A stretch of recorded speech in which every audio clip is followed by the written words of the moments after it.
کر چکے ہیں۔ یہ چھٹا پروگرام ہے۔ آج کے پروگرام میں ہم دیوبندی ملا زاہد الراشدی جو ہیں ان کی باتوں کا تحقیقی جائزہ آپ کے سامنے پیش کریں گے۔ جو انہوں نے باتیں کی ہیں اس کے بارے میں ہم آپ کو بتائیں گے کہ اس میں کس قدر حقیقت ہے اور کس قدر جھوٹ اس میں شامل کیا گیا ہے اور دھوکہ دہی کی گئی ہے۔ تو آئیے ویڈیو کی طرف چلتے ہیں، ویڈیو سنتے ہیں اور اس کا جواب آپ کو دیتے ہیں۔ دو تین سوالات اس وقت جو قادیانیت کے حوالے سے اٹھ رہے ہیں، زیادہ اٹھائے جا رہے ہیں، شروع سے سوالات ہیں، ان دو تین سوالات کا جائزہ لینا چاہوں گا۔ قادیانی کہتے ہیں ان کو جو مرزا غلام احمد قادیانی کو نبی یا مہدی یا امام مقتدی پیشوا تسلیم کر کے ان کے پیروکار ہیں، وہ قادیانی کہلاتے ہیں۔ ان کے دو حصے ہیں، ایک قادیانی اور ایک لاہوری۔ اس تقسیم کی طرف جائے بغیر میں پہلا سوال جو پہلے بھی کیا گیا تھا کہ قادیانی جب حضرت محمد صلی اللہ علیہ وسلم پر ایمان رکھتے ہیں، قرآن پاک کو مانتے ہیں، تو پھر مسلمان کیوں نہیں ہیں؟ آج کل یہ عام سوال کیا جا رہا ہے کہ دنیا میں مسلمان کہلانے کے لیے قرآن پاک کو اللہ کو ماننا، قرآن پاک کو ماننا، نبی کریم صلی اللہ علیہ وسلم کو رسول ماننا، بیت اللہ کو ماننا، یہ علامت سمجھی جاتی ہے، اور جو لوگ ان پہ ایمان رکھتے ہیں وہ مسلمان کہے جاتے ہیں۔ تو قادیانی حضرات ان تینوں چاروں پر ایمان رکھتے، اللہ پر بھی ایمان رکھتے ہیں اپنے دعوے کے اعتبار سے، رسول اللہ صلی اللہ علیہ وسلم پر بھی ایمان کی بات کرتے ہیں، اور قرآن پاک پر بھی ایمان کی بات کرتے ہیں، اور بیت اللہ کو بھی مانتے ہیں۔ تو پھر یہ مسلمان کیوں نہیں ہیں؟ یہ سوال آج کا نہیں ہے۔ یہ جب مفکر پاکستان علامہ محمد اقبال رحمۃ اللہ علیہ نے انگریزی حکومت سے یہ تقاضا کیا تھا کہ قادیانیوں کو، احمدیوں کو، قادیانیوں کو سرکاری دستاویزات اور کاغذات میں مسلمانوں کا حصہ شمار کرنے کے بجائے ایک الگ کمیونٹی کے طور پر، ایک الگ غیر مسلم کمیونٹی کے طور پر اس کا شمار کیا جائے، مسلمانوں کے کھاتے میں ان کو اندراج نہ ہو، مسلمانوں کے ساتھ شمار نہ کیا جائے۔ اس وقت یہ سوال کیا تھا پنڈت جواہر لال نہرو نے، جو کانگریس کے بڑے لیڈر تھے، یہی سوال کیا تھا کہ وہ قرآن کو مانتے ہیں، حضرت محمد صلی اللہ علیہ وسلم کو مانتے ہیں، تو پھر مسلمان کیوں نہیں ہیں؟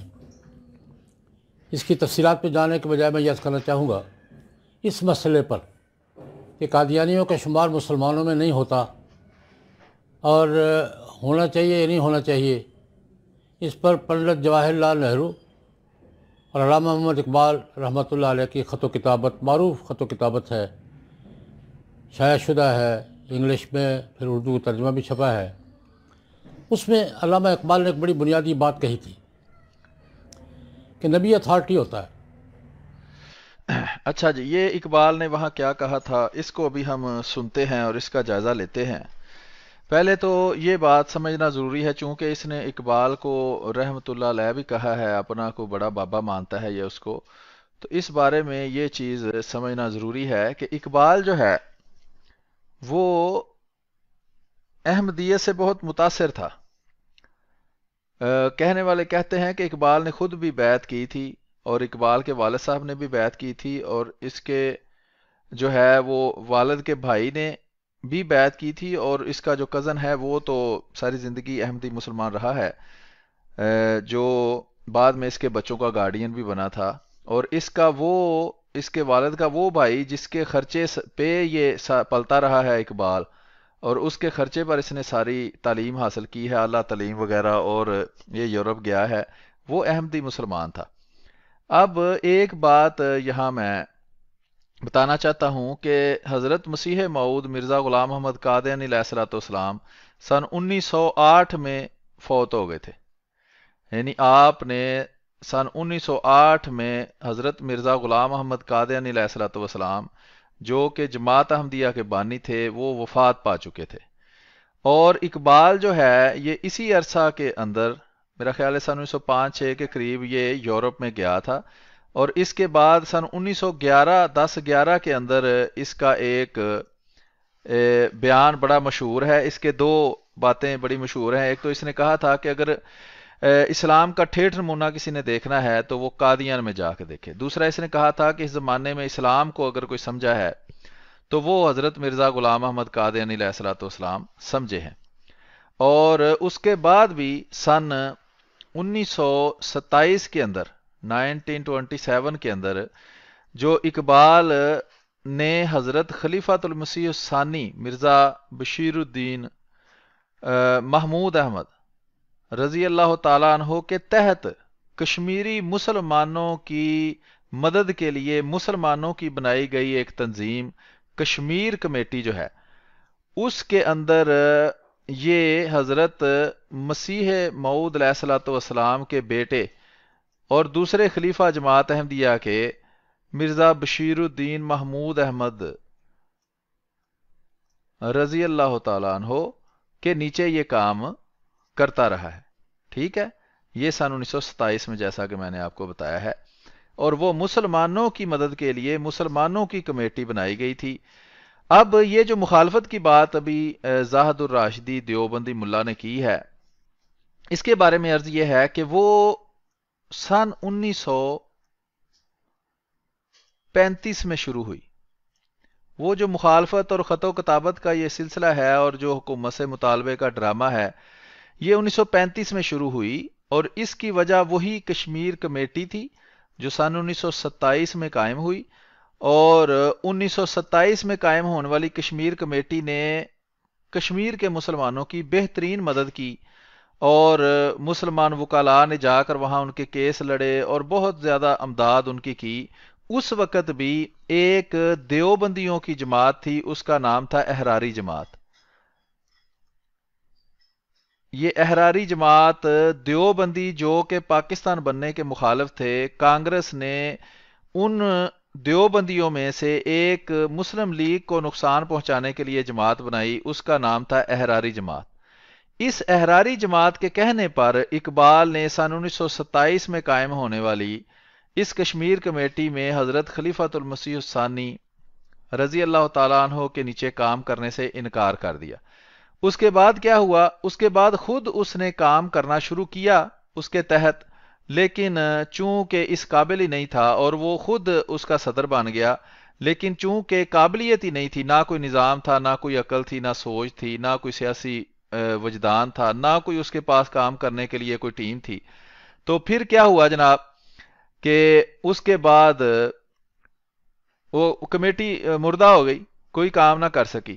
اب چونکہ پہلی جنگ عظیم جو سن 1618 میں بنی تھی، اس کے بعد انگریزوں نے آہستہ آہستہ یہ کوشش کرنی شروع کی کہ مقامی، پہلے صرف انگریز ہی حکومت کرتے تھے ہندوستان کے اندر، لیکن بعد میں انہوں نے کوشش کی کہ مقامی جو لوگ ہیں اکثریت میں ان کے نمائندوں کو بھی وائس رائے کی جو کابینہ ہے اس میں جگہ دی جائے. وائس رائے کی جو کمیٹی ہے یا جو اس کی جو حکومت کے اندر وائس رائے جیسے وزیر اعظم ہے، اس طرح ایک عہدہ تھا اس وقت. اس میں اب ہندوستان کے اندر بڑے بڑے 2-3 گروہ تھے. مثال کے طور پر سب سے بڑے تو ہندو تھے، اس کے بعد مسلمان تھے. تو مسلمانوں کے نمائندے کو جب چننا تھا انہوں نے، تو مسلمان نمائندہ جو کہ اس وقت سب سے زیادہ سیاسی شعور رکھنے والا ان کو نظر آیا، جس کو یہ وائس رائے کی اس کونسل کا حصہ بنوانا چاہتے تھے، جو بڑے بڑے سیاسی لیڈر تھے، وہ تھے جناب چودھری ظفر اللہ خان صاحب. اور چودھری ظفر اللہ خان صاحب کے بارے میں سب جانتے ہیں کہ وہ احمدی مسلمان تھے. چودھری ظفر اللہ خان صاحب رضی اللہ تعالیٰ عنہ یہ احمدی مسلمان تھے. حضرت مرزا غلام احمد قادیانی علیہ الصلوۃ والسلام کی زندگی میں ہی انہوں نے بیعت کی تھی اور آپ سے ملے بھی ہوئے تھے، اس لیے ہم ان کو صحابی بھی سمجھتے ہیں اور ان کو رضی اللہ تعالیٰ عنہ کہتے ہیں. تو چودھری ظفر اللہ خان صاحب رضی اللہ تعالیٰ عنہ کو منتخب کر لیا گیا اس مسلمان ممبر کے طور پر وائس رائے کی کمیٹی کا ممبر منتخب کرنے کے لیے. اب کیا ہوا؟ وہی احراری جنہوں نے کشمیریوں کی مدد کے لیے بنائی گئی کشمیر کمیٹی میں سیاسی ساز باز کر اس کو توڑوایا اور اقبال کے کان بھرے. اقبال چونکہ کانوں کا کچا تھا، اپنا دماغ تو اس کا کام اتنا کرتا نہیں تھا. پنجابی میں اس کو کہتے ہیں لائی لگ ہونا، کہ جو کسی نے کہا ہے بس وہ اس طرف کام شروع کر دیا. اور خود کام چور تھا، کام کرنا نہیں چاہتا تھا. اس کے بیٹے نے بھی اپنی کتاب میں لکھا ہے. تو اس لیے وہ کوئی آسانی چاہتا تھا کہ آسانی سے بس مجھے پیسے کہیں سے آتے رہیں. تو وہ خود وائس رائے کی کمیٹی کا ممبر بننا چاہتا تھا. چودھری ظفر اللہ خان صاحب رضی اللہ تعالیٰ عنہ جیسے عظیم اور ذہین اور قابل سیاستدان اور مسلمان کی جگہ پر. یہی وجہ بنی. اور یہ جو وائس رائے کا میں واقعہ بتا رہا ہوں کہ وہاں مسلمان ممبر کے طور پر چودھری ظفر اللہ خان صاحب نے جانا تھا، یہ 1935 کا واقعہ ہے. یہ 1935 کا واقعہ ہے. تو احراریوں نے اس کو لتی لگائی، پنجابی میں کہتے ہیں لتی لگانا، یعنی اس کو کہا کہ ہم تمہیں اقبال کو ممبر بنوانا چاہتے ہیں، اور اس کا ایک ہی طریقہ ہے. چونکہ وہ اس قابل ہی نہیں تھا کہ چودھری ظفر اللہ خان صاحب کے مقابلہ میں مسلمانوں کا نمائندہ بن سکتا، کیونکہ گول میز کانفرنس کے اندر چودھری ظفر اللہ خان صاحب بھی موجود تھے اور اقبال بھی موجود تھا. اور سارے لوگوں نے دیکھ لیا تھا کہ اقبال وہاں چپ کر کے بیٹھا رہا، اس نے کوئی مشورہ نہیں دیا، کوئی بات نہیں کی، اور وہاں جتنی بھی بات ہوئی ہے وہ چودھری ظفر اللہ خان صاحب ہی کرتے رہے تھے. اس لیے ان کو پتا تھا عام مسلمانوں کو کہ چودھری ظفر اللہ خان صاحب کے مقابلے میں اقبال اس قابل نہیں ہے کہ وہ اس کو وائس رائے کی کونسل میں مسلمانوں کے نمائندہ کے طور پر بھیجا جائے. تو اس کا احراریوں نے، اور احراریوں کو یہ بھی پتا تھا کہ احمدی مسلمان نہ تو بکتے ہیں، نہ ہی ان کی چالوں میں یہ آتے ہیں، نہ ہی وہ کانگریسی ہیں، وہ ہمیشہ مسلمانوں کے مفاد کا کام کریں گے. تو انہوں نے اقبال کو لالچ دی، تاکہ اقبال نے پھر کیا کیا 1935 میں یہ کہہ دیا کہ چونکہ احمدی جو ہے یہ الگ کمیونٹی کے طور پر رہتے ہیں، اس لیے حکومت ان کو ہم سے الگ کر دے. اور اس کا مقصد اندر سے کیا تھا؟ مفاد پرستی، ذاتی فائدہ، حالانکہ اس سے مسلمانوں کی اجتماعیت کو نقصان پہنچتا تھا. اور وہ یہ مطالبہ کر دیا جی احمدی مسلمانوں کو ایک الگ یونٹ کے طور پر بنا دیا جائے اور ہمیں مسلمان سمجھا جائے. اور اس سے فائدہ یہ ہوتا کہ پھر اقبال جو ہے وہ اس کونسل کا ممبر بن جاتا. لیکن اقبال کا چونکہ یہ کام غلط تھا، اس لیے کسی نے بھی اس کی حمایت نہیں کی. خود کانگریسی ملا جو ہے اس نے اس کی مخالفت کی کہ وہ اپنی طرف سے چاہتا تھا کہ وہ کانگریس چونکہ سارے مسلمانوں کا اور ہندوؤں کا اور سکھوں کا اپنے آپ کو نمائندہ کہتی تھی، تو اس نے پھر اقبال کی مخالفت کی کہ یہاں ہم اتحاد چاہتے ہیں تاکہ ہم انگریزوں کے خلاف کچھ کام کر سکیں، اور تم فساد کر رہے ہو، تم غداری کر رہے ہو، جو بھی اس نے پھر ان کی خط و کتابت ہوئی. تو یہ میرے خیال میں بتانا ضروری تھا کہ یہ بات چیت کیوں ہوئی. اب سنتے ہیں کہ زاہد الراشدی صاحب کیا کہتے ہیں، اور اس پر پھر میں اپنا تجزیہ جو ہے وہ پیش کروں گا. یہ جو باتیں ہیں یہ مشہور ہیں، مزید اس پر اقبال پر الگ سے کسی وقت پروگرام کریں گے، آپ کو اس کی مزید تفصیل سے دکھائیں گے. اگر کسی کو کوئی شک ہو تو میں ہر چیز کا سکین حوالہ دینے کو تیار ہوں. نبی کا بنیاد رسول اور نبی کا بنیادی منصب یہ کہ وہ اتھارٹی ہے. اللہ کے بعد سب سے فائنل اور آخری اتھارٹی نبی ہے، اور فائنل اتھارٹی ایک ہی ہوتی ہے. نبی کے بدلنے سے دین کی اتھارٹی بدل جاتی ہے. نبی کے بدلنے سے دین کی اتھارٹی بدل جاتی ہے.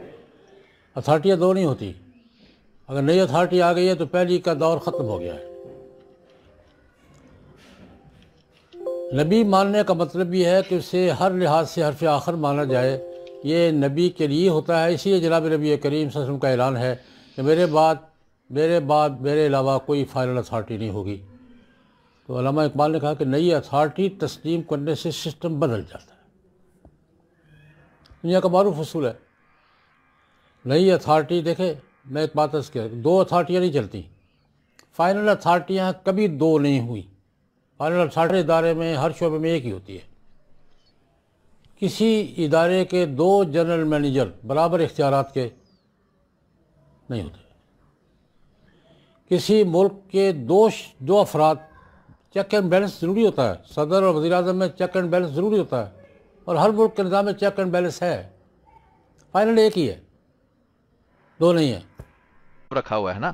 اب مجھے یہ بتائیں کہ حضرت ابراہیم علیہ الصلوۃ والسلام جب نبی بنے ہیں تو ان کے ساتھ کیا ان کے بیٹے حضرت اسحاق اور حضرت اسماعیل علیہ الصلوۃ والسلام نبی نہیں تھے؟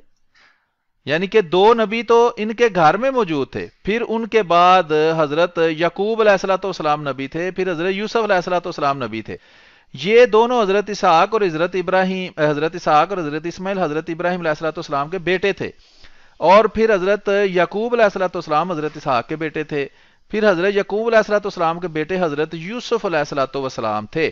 تو یہ ابھی تک جو انہوں نے رام کہانی سنائی ہے، جس کو انہوں نے عقلی دلیل کا نام دیا ہوا ہے، اس سے اب یہ بتائیں کہ کیا ابراہیم علیہ الصلوۃ والسلام کے ہوتے ہوئے ان کی زندگی میں جب ان کے دو بیٹے اسماعیل اور اسحاق آئے تو کیا اتھارٹی بدل گئی؟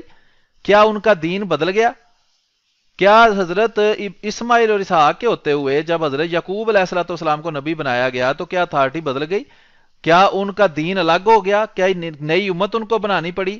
اور پھر حضرت یوسف علیہ الصلوۃ والسلام جب نبی بنے، جو کہ حضرت یعقوب علیہ الصلوۃ والسلام کی زندگی میں ہی نبی بنے، اور اسی طرح حضرت یعقوب حضرت اسحاق اسماعیل علیہ الصلوۃ والسلام کی زندگی میں ہی نبی بنے، تو کیا ان کے 5 الگ الگ دین تھے؟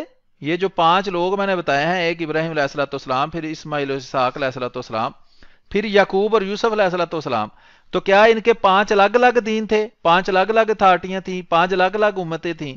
بالکل ایسی بات نہیں ہے۔ یہ پانچوں کے پانچوں ایک ہی دین سے تعلق رکھتے تھے، ان کی ایک ہی امت تھی اور ایک ہی پیغام تھا۔ تو اس لیے یہ اقبال کا بالکل جھوٹا اور کھوکھلا فلسفہ ہے، جو اس نے اپنی ذاتی مفادات حاصل کرنے کے لیے، لوگوں کو دھوکہ دینے کے لیے صرف استعمال کیا تھا، تو اس کی کوئی بنیاد نہیں ہے۔ اسی طرح مثال کے طور پر میں آپ کو بتاتا ہوں کہ موسیٰ علیہ الصلوۃ والسلام نبی تھے، اور انہوں نے اللہ سے کہا کہ میرے بھائی جو ہیں ہارون علیہ الصلوۃ والسلام، ان کو بھی نبی بنا دے۔ تو اب بتائیں کہ یہاں 2 اتھارٹیاں موجود تھیں یا نہیں تھیں؟ 2 نبی موجود تھے یا نہیں تھے؟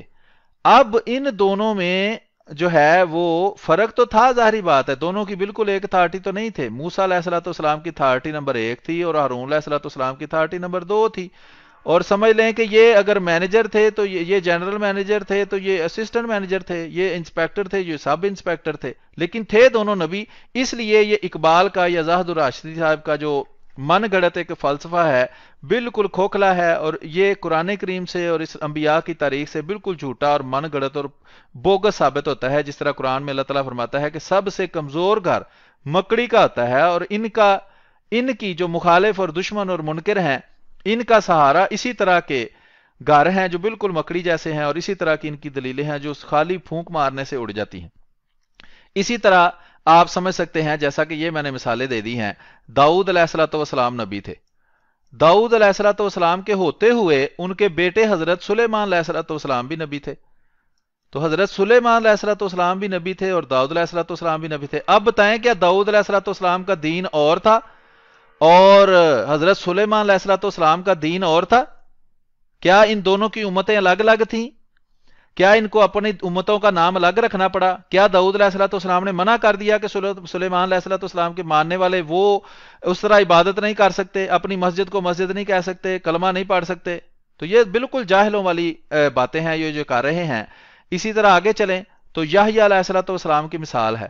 اب یہ لوگ جو دین کے ٹھیکیدار بنتے ہیں اور لمبی لمبی داڑیاں رکھ کر اپنا نام عالم دین رکھتے ہیں اور علامہ کہلاتے ہیں، ان کی عقل کا حال دیکھ لیں کہ اقبال جو دنیا دار بندہ تھا، دین کو صرف اس نے استعمال کی ہے اپنے فائدوں کے لیے، اس کی فلسفوں کو، جس کا اسلام سے دور دور کا تعلق نہیں ہے، جو احادیث کو کہتا تھا کہ یہ فارسیوں کی خرافات ہیں، جو کہتا تھا حضرت عیسیٰ علیہ السلام کا نازل ہونا اور کسی مہدی کا آنا یہ بھی فارسیوں کے خیالات ہیں، اور بالکل ان کا نبی اکرم صلی اللہ علیہ وسلم سے اور اسلام سے کوئی تعلق نہیں ہے۔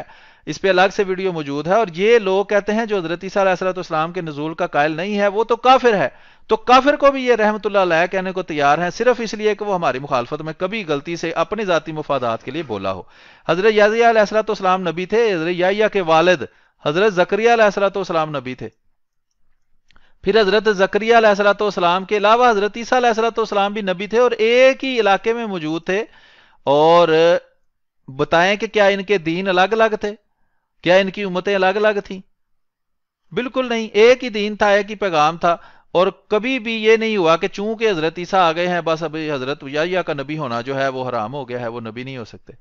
تو اسی طرح کی من گھڑت ان کی دلیلیں ہیں، پہلے بھی میں یہ کہتا رہا ہوں، چل رہی ہے۔ موسیٰ علیہ السلام کے دین کا نام تھا جی یہودیت، اور عیسیٰ علیہ السلام کے دین کا نام تھا جی عیسائیت، تو دیکھیں نا موسیٰ علیہ السلام کے بعد عیسیٰ علیہ السلام آئے تو ان کو نیا دین بنانا پڑا، یہ یہودی کہلائے اور یہ عیسائی کہلائے۔ اب یہ بھی بالکل بچوں والی مثال ہے کہ حضرت موسیٰ علیہ السلام کے بعد حضرت عیسیٰ علیہ السلام تک تو بے شمار نبی آئے ہیں، اور ان نبیوں کے آنے سے کوئی دین نہیں بدلا، وہی دین رہا ہے۔ اور مجھے یہ بتائیں کہ ان دونوں کے درمیان تو داؤد علیہ السلام بھی تھے۔ ابھی انہوں نے ایک اور بہانہ بنانا ہے، وہ بھی میں ابھی ختم کر دیتا ہوں، اس وقت دوبارہ میں آپ کو یاد کروا دوں گا کہ یہ انہوں نے بہانہ بنایا جی وہ جی شرعی نبی ہو نا، شریعت والا نبی ہو، تو شریعت والا نبی جو ہے اس کے آنے سے دین بدلتا ہے۔ تو مجھے بتائیں کہ داؤد علیہ السلام کو بھی تو آپ شریعت والا نبی مانتے ہیں، تو پھر کیا داؤد علیہ السلام کے دین کا کیا نام تھا وہ بتا دیں۔ تو بہرحال یہ سب کچے بہانے ہیں ان کے، آگے سنتے ہیں پھر میں آپ کو مزید اس کا جواب دیتا ہوں۔ تو یہ علامہ اقبال اور پنڈت جواہر لال نہرو کی خط و کتابت کے حوالے سے میں جدید تعلیم یافتہ حضرات سے یہ عرض کرنا چاہوں گا کہ وہ اگر اس کو اس تناظر میں سمجھنا چاہتے ہیں تو اس خط و کتابت کا اور علامہ اقبال کے خطوط کا مطالعہ کریں، تاکہ علامہ اقبال کا موقع سمجھ میں آئے کہ وہ قادیانیوں کو مسلمانوں کے کھاتے میں شمار کرنے کی مخالفت کیوں کر رہے تھے، اور انہوں نے انگریزوں سے کیوں مطالبہ کیا تھا کہ وہ جو مرضی لکھیں، الگ لکھیں، غیر مسلم کمیونٹی لکھیں، جو اس عنوان سے یاد کریں، لیکن مسلمانوں کے ساتھ ان کو ایک رجسٹر پہ، ایک صفحے پہ، ایک پیج پر شمار نہ کیا جائے۔ ہاں جی، وہ میں نے پہلے آپ کو وجہ بتائی تھی، اور یہ دیکھ لیں یہاں چودھری ظفر اللہ خان صاحب کا یہ پیج ہے، وکی پیڈیا پر یہ پیج پڑا ہوا ہے، یہ چودھری ظفر اللہ خان صاحب ہیں، اور اس میں اگر آپ اس پیج کے اوپر جا کر سرچ کریں گے وائس رائے، تو آپ یہ یہاں دیکھ سکتے ہیں کیریئر کے اندر کہ from 1935 to 1941 he was a member of the executive council of Viceroy of India.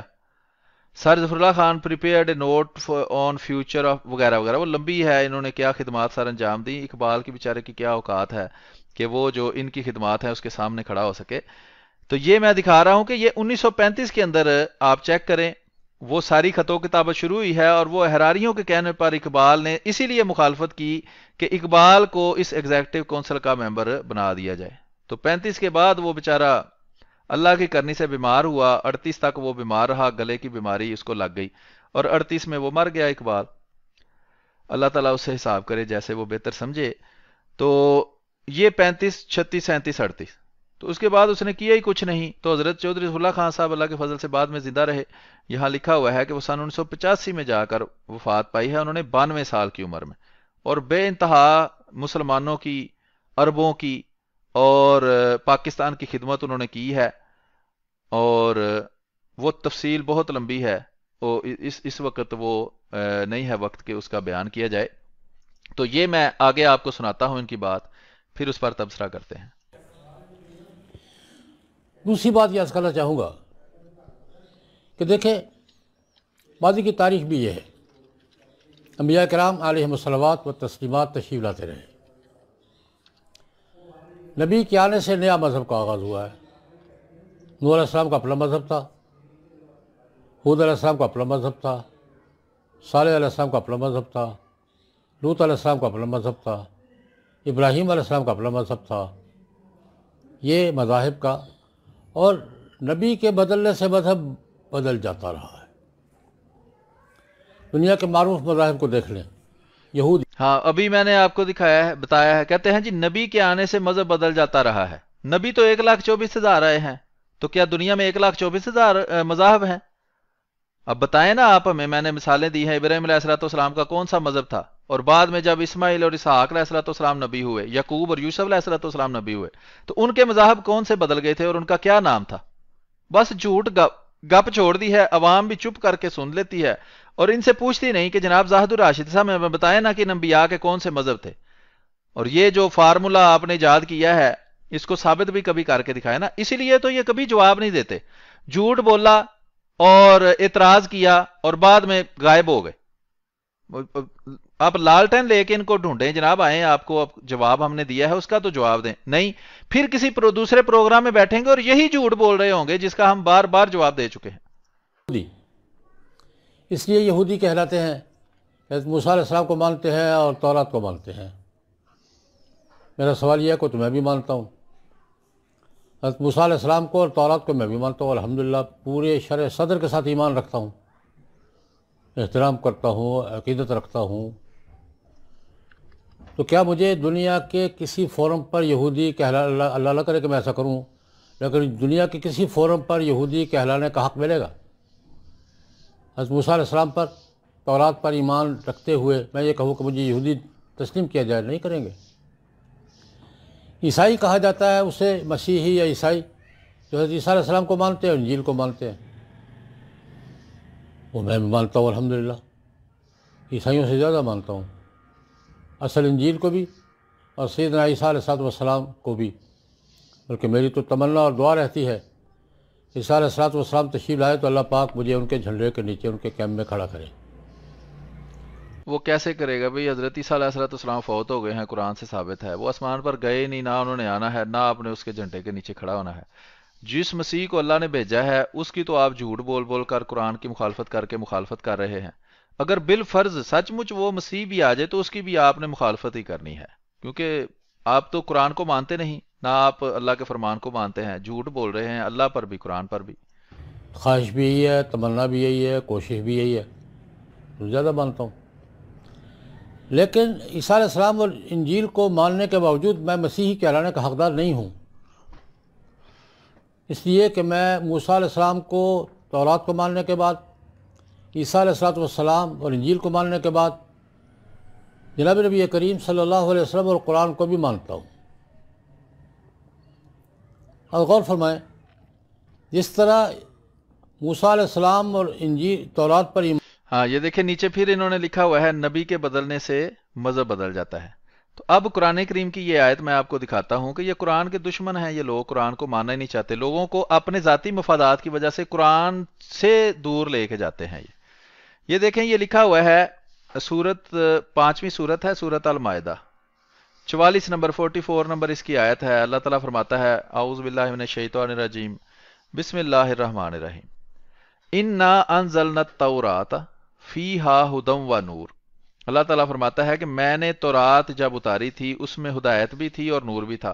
یحکم بہا النبیون الذین اسلموا للذین ھادوا، اسی کے ذریعے نبی اللہ تعالیٰ نے جو بھیجے اس کے بعد، حضرت موسیٰ علیہ السلام کے بعد، حضرت عیسیٰ علیہ السلام سے پہلے، اسی تورات کے ذریعے لوگوں کے درمیان فیصلے کیا کرتے تھے جن کو یہودی کہا جاتا ہے، اور والربانیون والاحبار بما استحفظوا من کتاب اللہ وکانوا علیہم شہداء فلا تخشوا الناس واخشونی ولا تشتروا بآیات ثمنا قلیلا ومن لم یحکم بما انزل اللہ فاولئک هم الکافرون۔ ہم نے تورات نازل کی جس میں طاہر روشنی تھی، سارے نبی جو مسلم تھے اسی کے مطابق یہودی بن جانے والوں کے معاملات کا فیصلہ کرتے تھے، اور اسی طرح ربانی اور احبار بھی، کیونکہ انہیں کتاب اللہ کی حفاظت کا ذمہ دار بنایا گیا تھا اور وہ اس پر گواہ تھے۔ پس اگر اے گروہ یہود، تم لوگوں سے نہ ڈرو بلکہ مجھ سے ڈرو اور میری آیات کو ذرا ذرا سے معاوضے پر نہ بیچو۔ یہی ہم آج کے ان یہودیوں کو کہتے ہیں، امت محمدیہ صلی اللہ علیہ وسلم کے یہودیوں کو، مولویوں کو، کہ تم لوگوں سے نہ ڈرو، اللہ سے ڈرو، اور ذرا ذرا سے دنیاوی فائدے کے لیے اللہ کی آیات کو نہ بیچو۔ یہ قرآن میں اللہ تعالیٰ نے جو معلومات دی ہیں اس کو نہ چھوڑو۔ پھر اللہ تعالیٰ فرماتا ہے جو اللہ کے نازل کردہ کے مطابق فیصلہ نہ کرے وہی پکا کافر ہے۔ تو بتائیں آپ کیوں اللہ کے نازل کرنے کے مطابق فیصلہ نہیں کرتے؟ جب اللہ تعالیٰ نے فرمایا کہ تورات کے بعد نبی آئے جنہوں نے اسی تورات کے مطابق لوگوں کا فیصلہ کیا اور کوئی نیا دین نہیں انہوں نے بنایا، یہ سیدھا چھلانگ لگا کر حضرت موسیٰ سے آپ حضرت عیسیٰ پر کیوں آئے؟ کیونکہ آپ کا مقصد ہے دھوکہ دینا لوگوں کو۔ آپ کو بھی پتا ہے حضرت موسیٰ علیہ السلام کے بعد بے شمار نبی بھیجے، بعض تفسیروں میں لکھا ہے کہ ہزاروں کے حساب سے نبی آئے۔ تو کیا ان نبیوں کے آنے سے کیا وہ دین بدل گیا تھا؟ اگر نہیں بدلا تو وہی ہم کہتے ہیں کہ حضرت نبی اکرم صلی اللہ علیہ وآلہ وسلم کے بعد اگر حضرت مرزا غلام محمد قادری علیہ السلام امتی نبی بن کر آئے ہیں تو کوئی دین نہیں بدلا۔ جس طرح حضرت موسیٰ علیہ السلام کے آنے کے بعد نبیوں کے آنے سے جو اسی شریعت کے مطابق لوگوں کو ہدایت دیتے تھے، دین نہیں بدلا تھا۔ اور ہم تو کہتے ہی یہ ہیں، اس میں تو ہمارا اختلاف ہی نہیں، ہم تو کہتے ہیں کہ شریعت حضرت محمد صلی اللہ علیہ وسلم پر پوری ہو گئی اور قیامت تک یہی شریعت چلے گی۔ اور حضرت مسیح موعود علیہ الصلوۃ والسلام اسی شریعت کی طرف آپ کو بلاتے ہیں. میں بھی دیکھیں آپ کو اس قرآن کی طرف بلا رہا ہوں. آپ قرآن کے الٹ تعلیم دے رہے ہیں کہ جی جب بھی کوئی نیا نبی آتا ہے تو دین بدل جاتا ہے. تو بتائیں پھر حضرت موسیٰ علیہ الصلوۃ والسلام کے بعد یہ جو ہزاروں نبی آئے تو کیا دین بدل گیا؟ کیا حضرت عیسیٰ علیہ الصلوۃ والسلام، حضرت یحییٰ، حضرت زکریا علیہ الصلوۃ والسلام کا دین الگ الگ تھا؟ کیا موسیٰ اور ہارون علیہ الصلوۃ والسلام کا دین الگ الگ تھا؟ کوئی بھی نہیں تھا. یہ من گڑت اصول ہے جس کی کوئی دلیل آپ کے پاس موجود نہیں ہے. آگے سنیں پھر آگے چلتے ہیں. ایمان رکھنے والے لوگ ان لوگوں میں سے جن لوگوں نے عیسیٰ علیہ السلام اور انجیل کو مان لیا وہ پہلوں سے الگ ہو گئے، نیا مذہب بن گیا. موسیٰ علیہ السلام تورات، عیسیٰ علیہ السلام انجیل کو ماننے والے لوگوں میں سے یا دوسرے لوگوں میں سے جنہوں نے حضرت محمد صلی اللہ علیہ وسلم کو اور قرآن کو مان لیا وہ الگ مذہب بن گئے. یہاں ایک اشکال ہوتا ہے کہ بنی اسرائیل میں تو نبی مسلسل آتے رہے یا مذہب نہیں بدلتا رہا. دیکھیں مذہب صرف ایک ہے، وحی نبی، ایک ہے ساتھ کتاب و شریعت. نبی صاحب شریعت آئے گا مذہب بدل جائے گا. پہلی شریعت اور ہوگی، یہ شریعت اور ہوگی. یہ پچھلی دفعہ جب انہوں نے یہ جھوٹ بولا تو ان کو یہ جواب دیا گیا کہ جناب پھر یہ نبیوں کے آنے سے مذہب کیوں نہیں بدلا؟ تو یہ نیا بہانہ انہوں نے گھڑا ہے.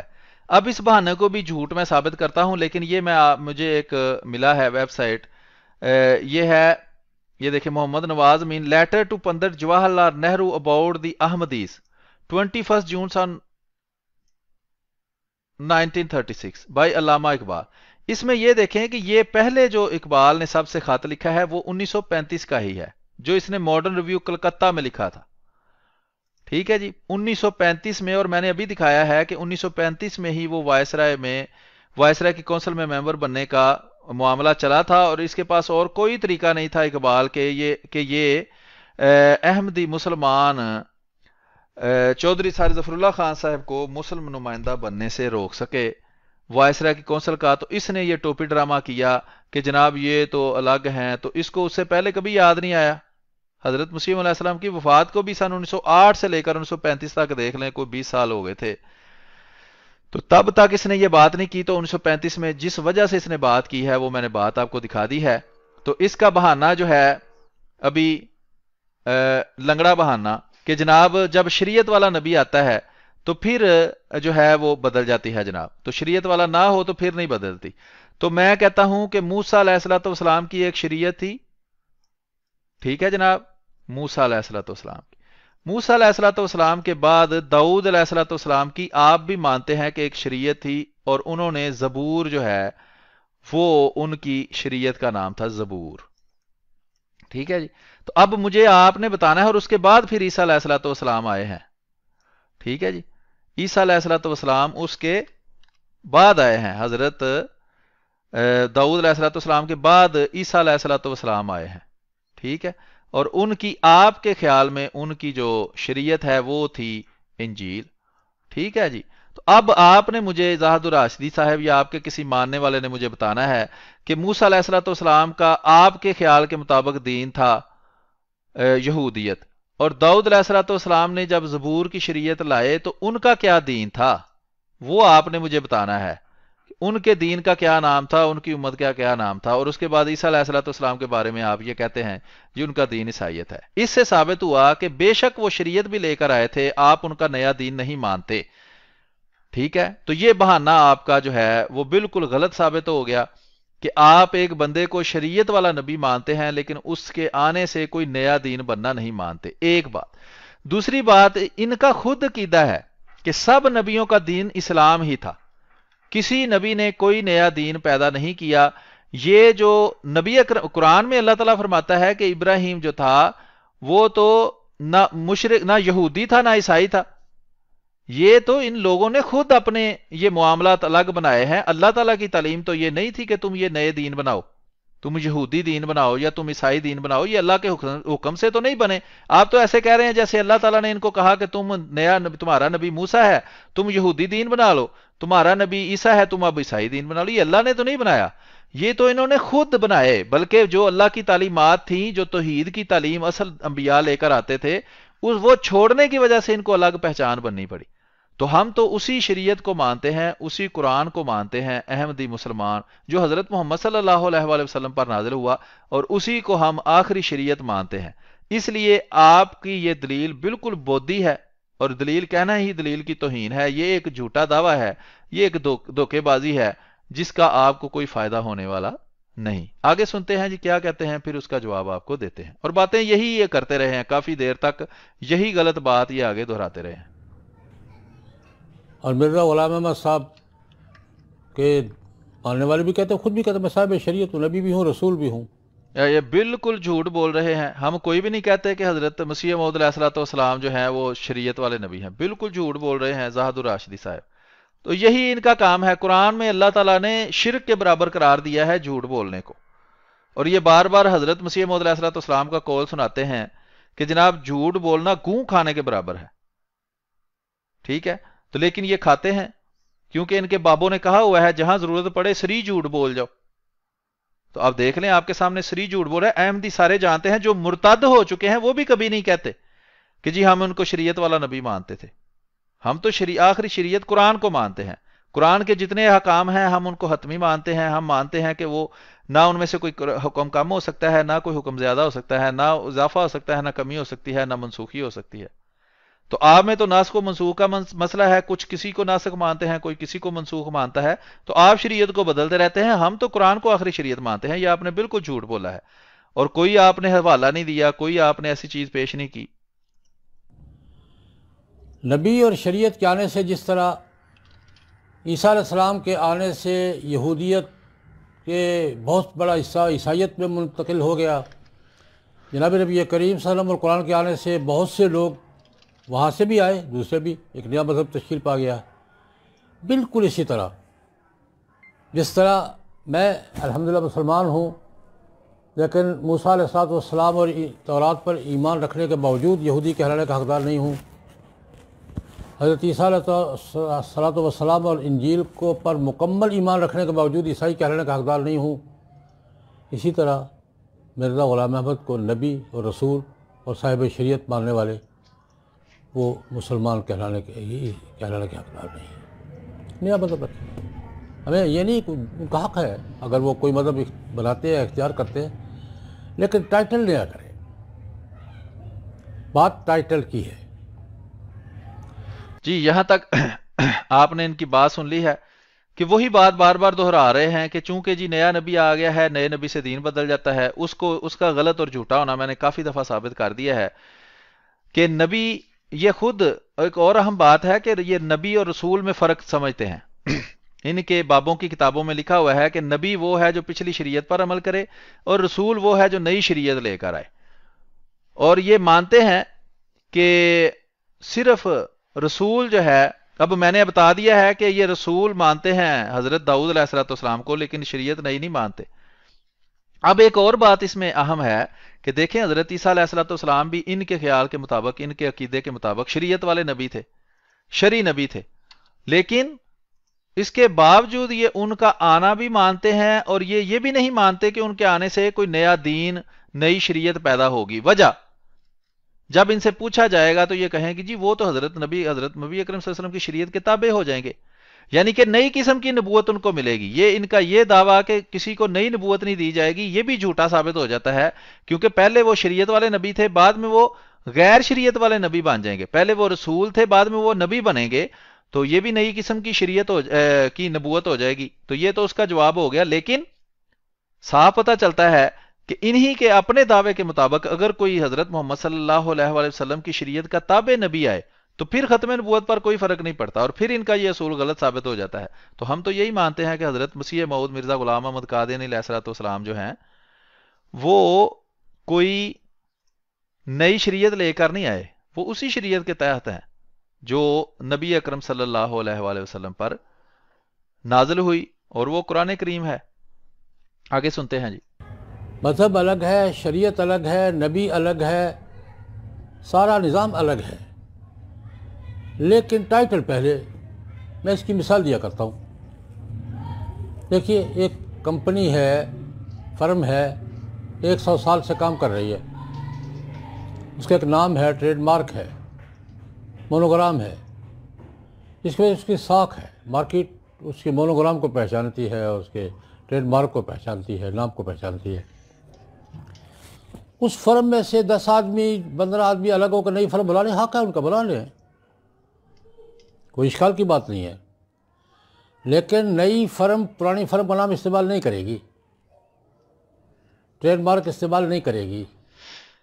اب قرآن حدیث ساری دلیلیں اس میں سے کچھ بھی نہیں ان کو ملا، جو بھی بات انہوں نے کی ہے وہ جھوٹی اور من گھڑت اور عقل کے خلاف ثابت ہوئی ہے۔ تو چونکہ قرآن حدیث ان کو جھٹلاتا ہے تو اب آپ کے سامنے یہ چلے گئے ہیں ایک کمپنی کی مثال پر، جی کمپنی میں سے 10 بندے الگ ہو کر اگر ایک نئی کمپنی بنائیں تو پہلی کمپنی کا نام وہ استعمال نہیں کریں گے، وہ نیا نام رکھیں گے۔ تو اب سوال یہ پیدا ہوتا ہے کہ اس مثال کے مطابق ایک کمپنی تھی، اس کا نام تھا اسلام، ٹھیک ہے؟ تو اب مجھے یہ بتائیں کہ جب اس میں سے 10 بندوں نے نکل کر دیوبندی مذہب بنایا تو وہ دیوبندی مذہب جو ہے وہ اپنا الگ نام کیوں نہیں رکھتا؟ وہ اسلام کا نام کیوں استعمال کرتا ہے؟ وہ اپنے آپ کو دیوبندی مسلمان کیوں کہتا ہے؟ وہ ظاہری بات ہے کہ وہ اس کمپنی سے الگ ہو گیا، اس کمپنی کے عقائد کچھ اور ہیں، قرآن کچھ اور کہتا ہے، دیوبندی کچھ اور کہتے ہیں، تو یہ دیوبندی پھر اسلام کا نام اسی کمپنی کے فارمولے کے مطابق کیسے استعمال کر سکتے ہیں؟ اب اس کے بعد وہابی ہیں، وہابی الگ ہوئے اور وہابیوں نے اپنی ایک الگ کمپنی بنائی، تو وہابی اپنا الگ سے اس کمپنی کا نام کیوں نہیں رکھتے؟ اپنے آپ کو وہابی مسلمان یا اہل حدیث مسلمان کیوں کہتے ہیں؟ حالانکہ ان کا بھی اس حقیقی اسلام اصل اسلام سے کوئی تعلق نہیں، اسلام میں کچھ لکھا ہے، وہابی کچھ کہتے ہیں۔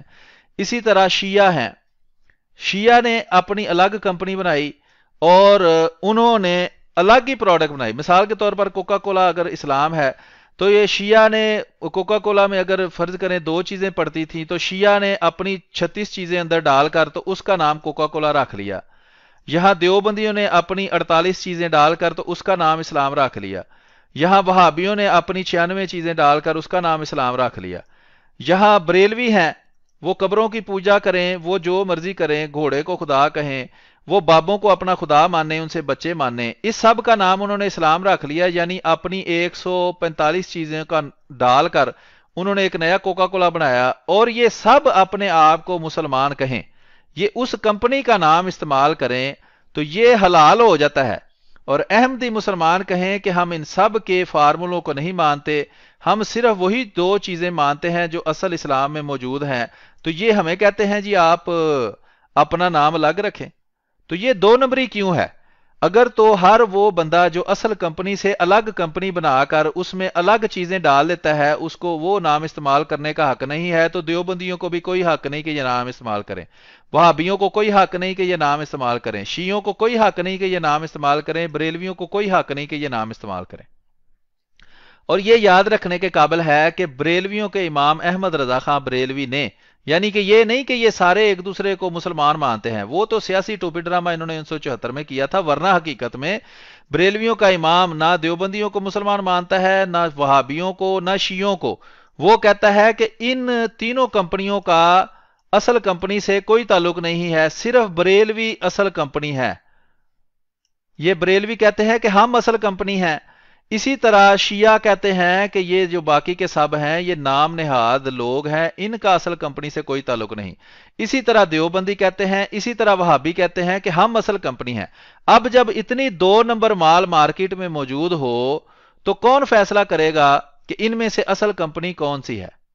آپ تو خود ایک امیدوار ہیں اس کمپنی کے، آپ تو جج نہیں بن سکتے، آپ تو فیصلہ نہیں کر سکتے کہ اصل کمپنی کون سا ہے۔ فیصلہ کون کرے گا؟ وہ ہے یہ اللہ تعالیٰ کی بھیجی ہوئی آخری شریعت قرآن، یہ فیصلہ کرے گا کہ اصل کمپنی کون سی ہے۔ اور ابھی قرآن سے میں نے ثابت کر دیا کہ آپ کی 2 نمبر کمپنی جو مال بیچ رہی ہے وہ بالکل درست نہیں ہے، اور احمدی مسلمان جو بات کر رہے ہیں وہ بالکل درست ہے۔ تو یہ وہ کمپنی ہے، یہ وہ ادارہ ہے قرآن جو کہ یہ فیصلہ کرے گا کہ اصل کمپنی کون سی ہے۔ دوسرا یہ ہے کہ آپ رجسٹر اور ٹریڈ مارک کی بات کرتے ہیں، یہ تو کمپنیوں کے رجسٹر اور ٹریڈ مارک ہوتے ہیں، کاروبار کے۔ دین کا تو کوئی ٹریڈ مارک اللہ تعالیٰ نے قرآن کریم میں تو نہیں کہیں لکھا کہ یہ دین کا ٹریڈ مارک ہے۔ اگر ٹریڈ مارک ہو جائے تو دیوبندی، وہابی، شیعہ، بریلوی کون یہ ٹریڈ مارک رکھتا ہے؟ یہ کمپنی کون سی ہے جو یہ فیصلہ کرے گی کہ کون مسلمان ہے اور کون نہیں مسلمان؟ اگر وہ کمپنی بریلویوں کی ہوئی تو دیوبندی، وہابی، شیعہ، بریلوی سارے کے سارے کافر، مرتد، واجب القدر اور زندیق قرار دیے جائیں گے. اسی طرح دیوبندی، وہابی دوسرے فرقوں کا حال ہے. تو آگے سنتے ہیں، پھر اس کا جواب دیتے ہیں. مونوگرام استعمال نہیں کرے گی، نہ پرانے فرم والے برداشت کریں گے، تو یہ نہیں برداشت کرتا. تو باقاعدہ قانونی حق ہے نام کا تحفظ، شناخت کا تحفظ، مونوگرام کا تحفظ، ٹریڈ مارک کا تحفظ باقاعدہ دنیا کے قانونی نظام کا حصہ ہے. ہمارا تقاضا یہ ہے کہ وہ جو مرضی کہلائے، ہمارا ٹائٹل، ہمارا مونوگرام، ہمارا ٹریڈ مارک، ہمارا تعارف. نہیں جناب، آپ کا کہاں سے ہو گیا وہ؟ آپ الگ سے مامے بن بیٹھے ہیں جی، ہمارا ہمارا ہمارا. آپ کا کس دن ہوا تھا وہ؟ یہ دیوبندی تو مدرسہ دیوبند سے نکلے ہوئے ہیں. ان کو نہ بریلوی مسلمان مانتے ہیں، نہ وہابی، نہ شیعہ. وہ سب آپ کو کافر، مرتد اور زندیق مانتے ہیں. تو آپ کا کہاں سے وہ ٹریڈ مارک ہو گیا ہے؟ اگر آپ کا ٹریڈ مارک ہے تو جائیں نا یہ ساری دنیا کے اندر اقوام متحدہ میں جا کے درخواست دیں کہ جناب یہ ہم دیوبندیوں کا ٹریڈ مارک ہے. دیکھتے ہیں بریلوی آپ کو ٹریڈ مارک لینے دیتے ہیں کہ نہیں لینے دیتے. آپ پہلے خود تو اس کمپنی کے مالک ثابت ہو جائیں، پھر اس کا ٹریڈ مارک کا دعویٰ بھی کر دیں. آپ کو تو خود وہ جو ہر بندہ اپنا اپنا ٹریڈ مارک اس کو مانتا ہے. بریلوی کہتے ہیں یہ ہمارا ٹریڈ مارک ہے، دیوبندی اس کو استعمال نہیں کر سکتے. دیوبندی کہتے ہیں بریلوی اور وہابی بھی استعمال نہیں کر سکتے. تو یہ فیصلہ کون کرے گا؟ میں نے تو کہا ہے کہ آپ دنیا میں رجسٹریشن والی کمپنیاں ہیں نا، جس طرح کوکا کولا رجسٹرڈ ہے. کوکا کولا پاکستان میں تو آپ نے ٹوپی ڈرامہ کیا ہوا ہے. اکثریت نے بغیر سوچے سمجھے، بغیر کسی دلیل کے یہ فیصلہ، سیاسی فیصلہ کر لیا. لیکن آپ دنیا میں بادشاہ اور دنیا ختم تو نہیں ہو گئی نا. آپ عالمی عدالت میں جا کے یہ کیس کر دیں. آپ نے امریکہ کا واقعہ سنایا جی، میں وہاں گیا اور میں نے بس اس کو لاجواب کر دیا. تو آپ سارے جو 50 ملک ہیں، اگر آپ سمجھتے ہیں کہ آپ ہمارے خلاف ہیں، یا آپ پاکستانی جا کے علامے جو بنتے ہیں بڑے، وہ جا کے عالمی عدالت میں جا کے کیس کر دیں کہ یہ جناب یہ ہمارا ٹریڈ مارک ہے. کوئی بندہ اپنے آپ کو مسلمان نہیں کہہ سکتا، کوئی اپنے مذہب کا نام اسلام نہیں رکھ سکتا، کوئی نماز نہیں پڑھ سکتا، کوئی روزہ نہیں رکھ سکتا، کوئی مسجد کو مسجد نہیں کہہ سکتا، کلمہ نہیں پڑھ سکتا، درود نہیں بھیج سکتا، کیونکہ یہ ہمارا ٹریڈ مارک ہے. تو یہ آپ اپلیکیشن لکھیں نا، یا اپنے وزیر اعظم کو کہیں کہ یہ لکھ کر دے، پھر دیکھیں آپ کا حشر کیا کرتی ہے عقل والی دنیا. آپ نے بڑا نام اس کا عقلی دلائل رکھا ہوا ہے. استعمال نہیں کرے، اشتباہ پیدا ہوتا ہے. ہاں تو اشتباہ پیدا ہوتا ہے نا، میں کہہ رہا ہوں کہ اشتباہ پیدا ہوتا ہے کہ دیوبندی اصل ٹریڈ مارک ہے، وہابی اصل ٹریڈ مارک ہے، شیعہ اصل ٹریڈ مارک ہے، یا بریلوی. ان سب کے عقائد میں زمین آسمان کا فرق ہے. ایک کہتا ہے خدا آسمانوں پر عرش پر بیٹھا ہے، زمین پر موجود نہیں. ایک کہتا ہے خدا جھوٹ بول سکتا ہے. آپ دیوبندی کہتے ہیں خدا جھوٹ بول سکتا ہے. بریلوی کہتے ہیں جو یہ کہے وہ خدا کی توہین کرتا ہے، وہ کافر ہے. تو اب یہ دونوں کوکا کولا نہیں ہو سکتے، ان میں سے ایک ہی کوکا کولا ہے. اگر ہمت ہے تو کسی دن ثابت کر کے دکھائیں نا کہ دیوبندی وہ اصل کوکا کولا ہے. تو ہم پھر دیکھ لیتے ہیں کہ آپ میں اور بریلویوں میں کیا فیصلہ ہوتا ہے. کہ آپ میں سے آپ سارے فیصلہ کر لیں نا کہ آپ میں سے اصل کمپنی کون سی ہے، تو پھر ہم ثابت کر دیں گے کہ وہ غلط ہے اور ہم اصل کمپنی ہیں، ہم اسلام کے اصل نمائندے ہیں. ٹھیک ہے، یہی تو بحث ہے. ہمیں حق حاصل ہے قانونی طور پر بھی، اخلاقی طور پر بھی، کہ اپنے نام. ہاں بالکل، آپ کو کوئی قانونی حق حاصل نہیں ہے، نہ ہی اخلاقی حق حاصل ہے. یہ احمدی مسلمانوں کے بھی اخلاقی اور قانونی حق حاصل ہے. ہم کہتے ہیں ہم اصل مسلمان ہیں. آپ 2 نمبر مسلمان ہیں. آپ کہتے ہیں خدا جھوٹ بول سکتا ہے. آپ کے بابے کہتے تھے کہ اللہ اور زنا کروانے والی عورت ایک ہی ہے اور ان دونوں میں کوئی فرق نہیں، اور جو زنا کرتا ہے وہ بھی اللہ ہی ہے، جو زنا عورت کرواتی ہے وہ بھی اللہ ہی ہے. یہ آپ کی کتابوں میں لکھا ہوا ہے. آپ کے بابے کہتے تھے کہ ہمارا دیوبندیوں کا ایمان ایسے ہے جیسے گدھے کا وہ غلط حصہ ہو، بڑھتا ہے تو بڑھتا جاتا ہے، کم ہوتا ہے تو کم ہوتا جاتا ہے. یہ آپ نے اس کا نام اسلام رکھا ہوا ہے. آپ نے مسجدوں میں نماز پڑھتے لوگوں کو بم دھماکے کر کے قتل کرنے کا نام اسلام رکھا ہوا ہے. آپ نے بازاروں کے اندر عورتوں، بچوں، معصوم بوڑھوں اور معصوم لوگوں کو قتل کر کے جو ہے وہ اڑا دینے کا، مار دینے کا نام جو ہے وہ اسلام رکھا ہوا ہے. اور آپ کہتے ہیں یہ ہمارا اصل کوکا کولا ہے. تو یہ تو بالکل جھوٹ اور لغو بات ہے کہ آپ اپنے اس 2 نمبر رویے کا نام اسلام رکھیں. تو آپ پہلے اپنے آپ کو اصل ثابت تو کریں نا. مسئلہ تو یہ ہے کہ یہ ثابت کیسے آپ کریں گے کہ آپ اصل ہیں اور ہم اصل نہیں ہیں؟ یا آپ اگر اصل ہیں تو پھر بریلوی اصل نہیں ہے، پھر دیوبندی اور شیعہ، پھر وہابی اور شیعہ اصل نہیں ہے. تو یہ بھی تو غور کریں نا کسی دن. کا تحفظ کریں، اپنے ٹریڈ مارک کا تحفظ کریں، اپنے مونوگرام کا تحفظ کریں، اپنی شناخت کا تحفظ کریں اور اپنی ساکھ کا تحفظ کریں۔ ہم قادیانیوں کو یہ اجازت نہیں دے سکتے۔ اور بھئی آپ کی اوقات کیا ہے کہ آپ ہمیں اجازت نہیں دے سکتے؟ زاہد الراشد صاحب، آپ کی کیا اوقات ہے کہ آپ سے اجازت مانگ کون رہا ہے؟ ہمارا مسئلہ ہے کہ گورنمنٹ جو ہے وہ یہ فیصلہ نہیں کر سکتی۔ آپ کی اوقات ہی کون نہیں، آپ جو مرضی کسی کو کہتے رہیں۔ اگر آپ کی کوئی اوقات ہے تو پاکستان میں آپ سے کئی گنا زیادہ بریلوی ہیں۔ ان کا امام کہتا ہے کہ آپ کے پانچوں امام، آپ کے قاسم نانوتوی صاحب، آپ کے اشرف علی تھانوی صاحب، رشید گنگوئی صاحب، خلیل امبیٹوی صاحب، یہ چاروں کے چاروں کافر ہیں۔ ایک کو وہ ختم نبوت کا منکر کہتا ہے، ایک کو اللہ کا گستاخ کہتا ہے، دو کو نبیوں کا گستاخ محمد صلی اللہ علیہ وسلم کا گستاخ کہہ کر وہ کہتا ہے کہ یہ کافر مرتد زندیق ہیں، جو ان کے کفر میں شک کرے وہ بھی کافر ہے۔ تو آپ ان سے اجازت مانگ کر رہا ہے؟ پہلے آپ تو بریلویوں سے جا کے اجازت لے لیں کہ ہم مسلمان اپنے آپ کو کہہ سکتے ہیں کہ نہیں کہہ سکتے۔ اگر آپ کہیں کہ جی اسمبلی میں لکھا ہوا ہے، تو وہ اسمبلی میں جو ہوا وہ ایک ٹوپی ڈرامہ تھا، وہ اکثریت ہمارے مخالفین کی تھی۔ اور اسی طرح کسی بھی دنیا کے ملک کے اندر، اگر ہندوؤں کے ملک کے اندر ہندو اکثریت یہ فیصلہ کر دے کہ مسلمان آج سے اپنے آپ کو مسلمان نہیں کہہ سکتے، اگر یہودیوں میں، یہاں یہودیوں کا ملک ہے، وہاں وہ اکثریت فیصلہ کر دے کہ مسلمان آج کے بعد موسیٰ کا نام نہیں لے سکتے، کسی کتاب میں بے شک اس کو قرآن کہیں، جو مرضی کہیں، موسیٰ کا نام نہیں لکھ سکتے، عیسیٰ کا نام نہیں لکھ سکتے، زکریا کا نام نہیں لکھ سکتے، ہماری کہانیاں یوسف علیہ السلام کا نام نہیں لکھ سکتے، جو یہودی کہانیاں ان میں سے کوئی کہانی استعمال نہیں کر سکتے، ہماری مسجدوں، ہمارے مندروں جیسا، ہمارے سیناگوگ جیسا کوئی مینار نہیں بنا سکتے، کوئی گنبد نہیں بنا سکتے۔ تو آپ کی کیا اوقات ہے کہ آپ وہاں جا کے منہ اٹھائیں؟ ابھی بھی وہ مار رہے ہیں وہاں مسلمانوں کو، آپ کی کوئی اوقات نہیں ہے۔ صرف احمدی مسلمان چونکہ اتنی زیادہ تعداد میں نہیں ہے اور سیاسی طور پر اتنے طاقتور نہیں ہے، آپ جو منہ میں آتا ہے ان کے خلاف بولتے جاتے ہیں۔ تو یہ بات ہے، آگے چلتے ہیں۔ کہ نیا نبی، نیا مذہب، نیا دائرہ بنا کر ہمارے نام کو استعمال کرے، سادہ سی بات ہے کہ یہ مسئلہ شناخت کا ہے، ساکھ کا ہے، اپنے دائرے کے تحفظ کا ہے۔ جس طرح عیسائی یہودیوں سے الگ ہوئے ہیں، مسلمان عیسائیوں سے الگ۔ ہاں، تو آپ دیوبندی بھی الگ ہو جائیں، جا کے اپنا کوئی نیا مذہب بنائیں جس میں خدا جھوٹ بول سکتا ہو۔ بریلوی آپ سے مطالبہ کرتے ہیں جی اپنا کوئی اور نیا دین بناؤ، یہ مسلمان دیوبندی مسلمان چیز نہ بناؤ۔ آپ کہتے ہیں خدا جھوٹ بول سکتا ہے، آپ کہتے ہیں مسجدوں کے اندر بم دھماکے کر کے اڑانا اصل میں جہاد ہے، تو یہ نیا دین ہے، اسلام سے تو اس کا کوئی تعلق نہیں ہے۔ تو آپ اپنا نیا دین بنائیں، آپ کیوں اس میں گھسنے کی کوشش کر رہے ہیں؟ الگ ہوئے ہیں۔ اسی طرح قادیانیوں کو بھی الگ شناخت، الگ ٹریڈ مارک، الگ عنوان اختیار کرنا پڑے گا، اس کے بغیر بات قبول نہیں ہوگی۔ میں اس پر ایک مثال دینا چاہوں گا۔ مجھ سے یہ سوال امریکہ کا شہر ہیوسٹن، وہاں ایک پروگرام میں تھا، میں نے یہی بات کی، تو ایک صاحب نے مجھ سے سوال کیا کہ جناب قادیانی، احمدی کہتے ہیں، احمدی حضرت محمد صلی اللہ علیہ وسلم کو صلی اللہ۔ اور قرآن پاک کو مانتے ہیں، تو آپ مجھے مسلمان تسلیم کیوں نہیں کرتے؟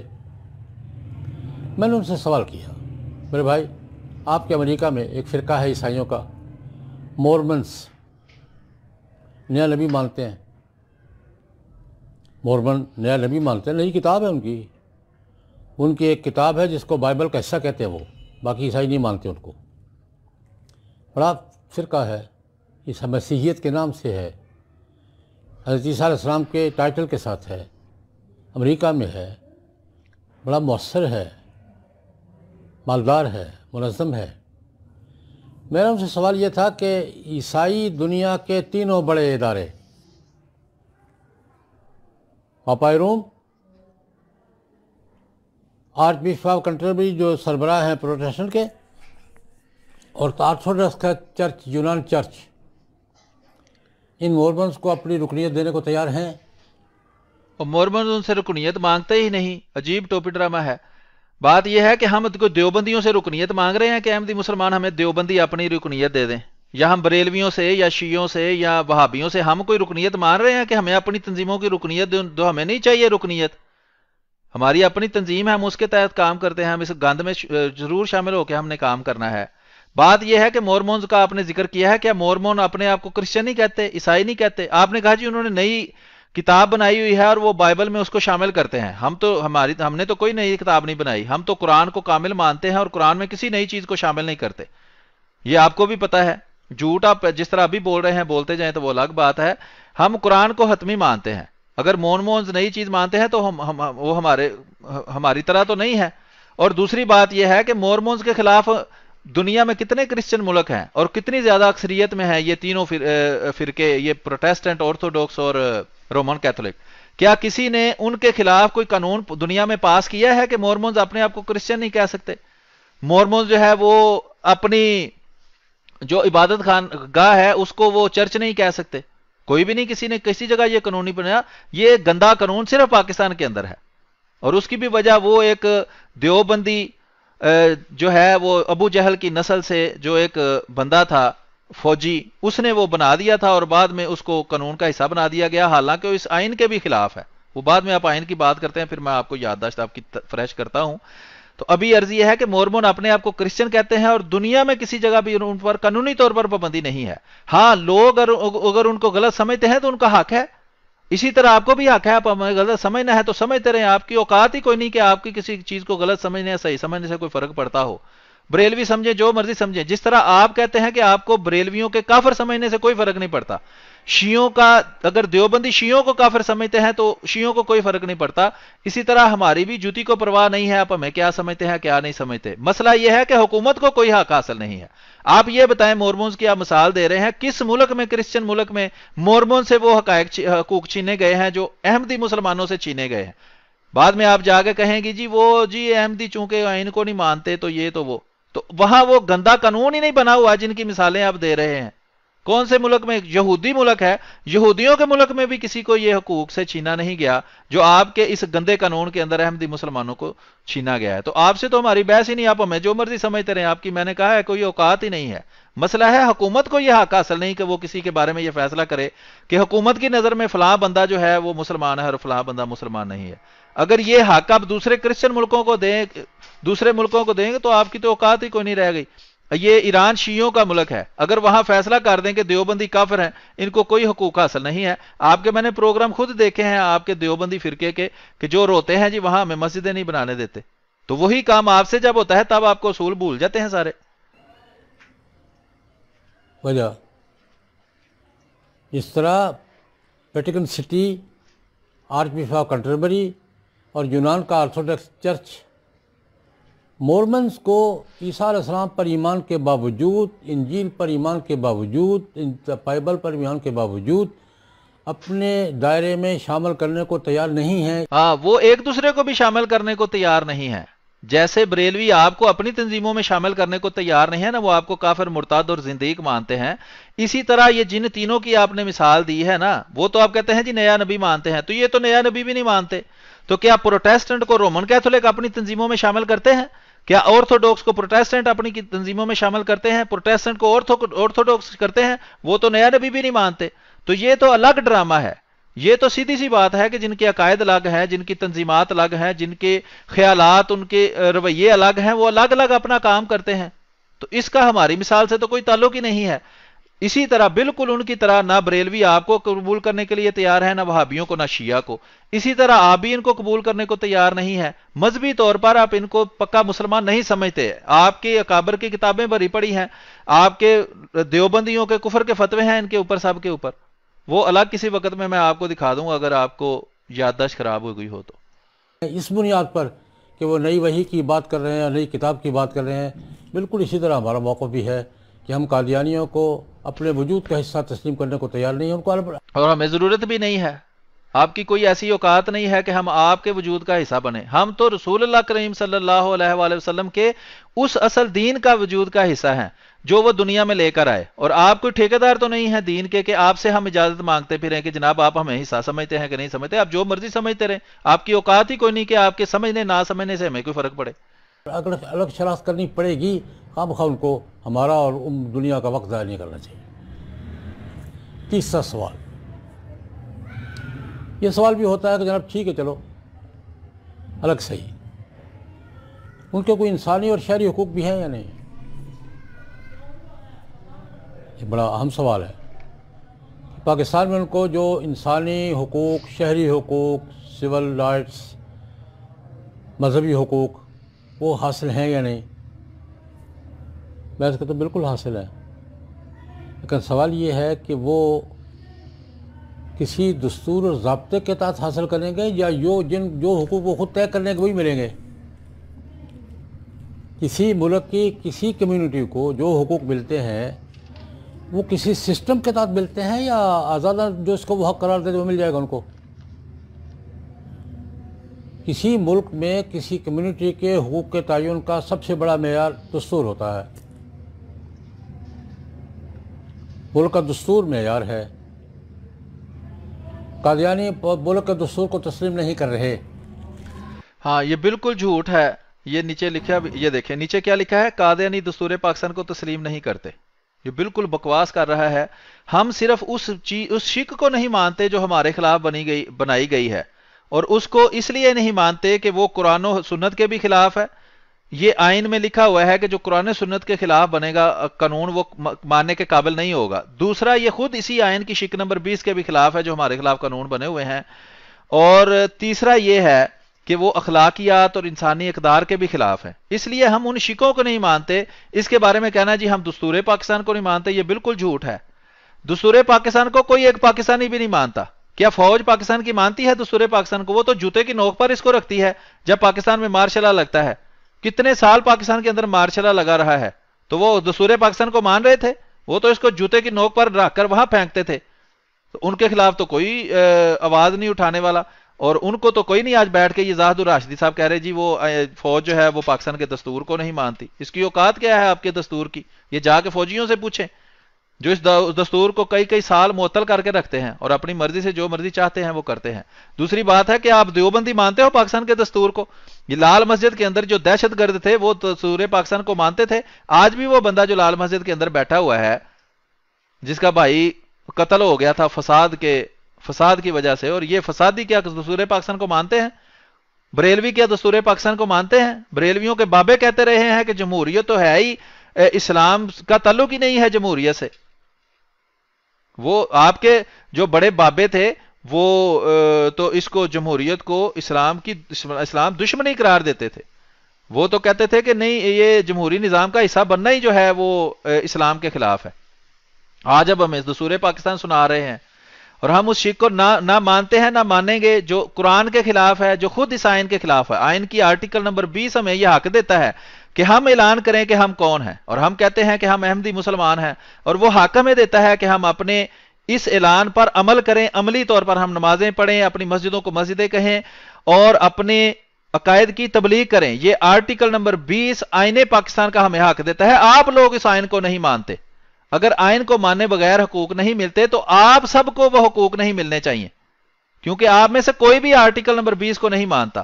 اور اسی آئین کے اندر لکھا ہوا ہے کہ جہاں بھی آئین میں دو متضاد شکیں پائی جائیں گی ان میں سے اس تضاد کی حد تک اس شک کو معطل سمجھا جائے گا. تو ہم تو دوسرے پاکستان کا انکار کر ہی نہیں رہے.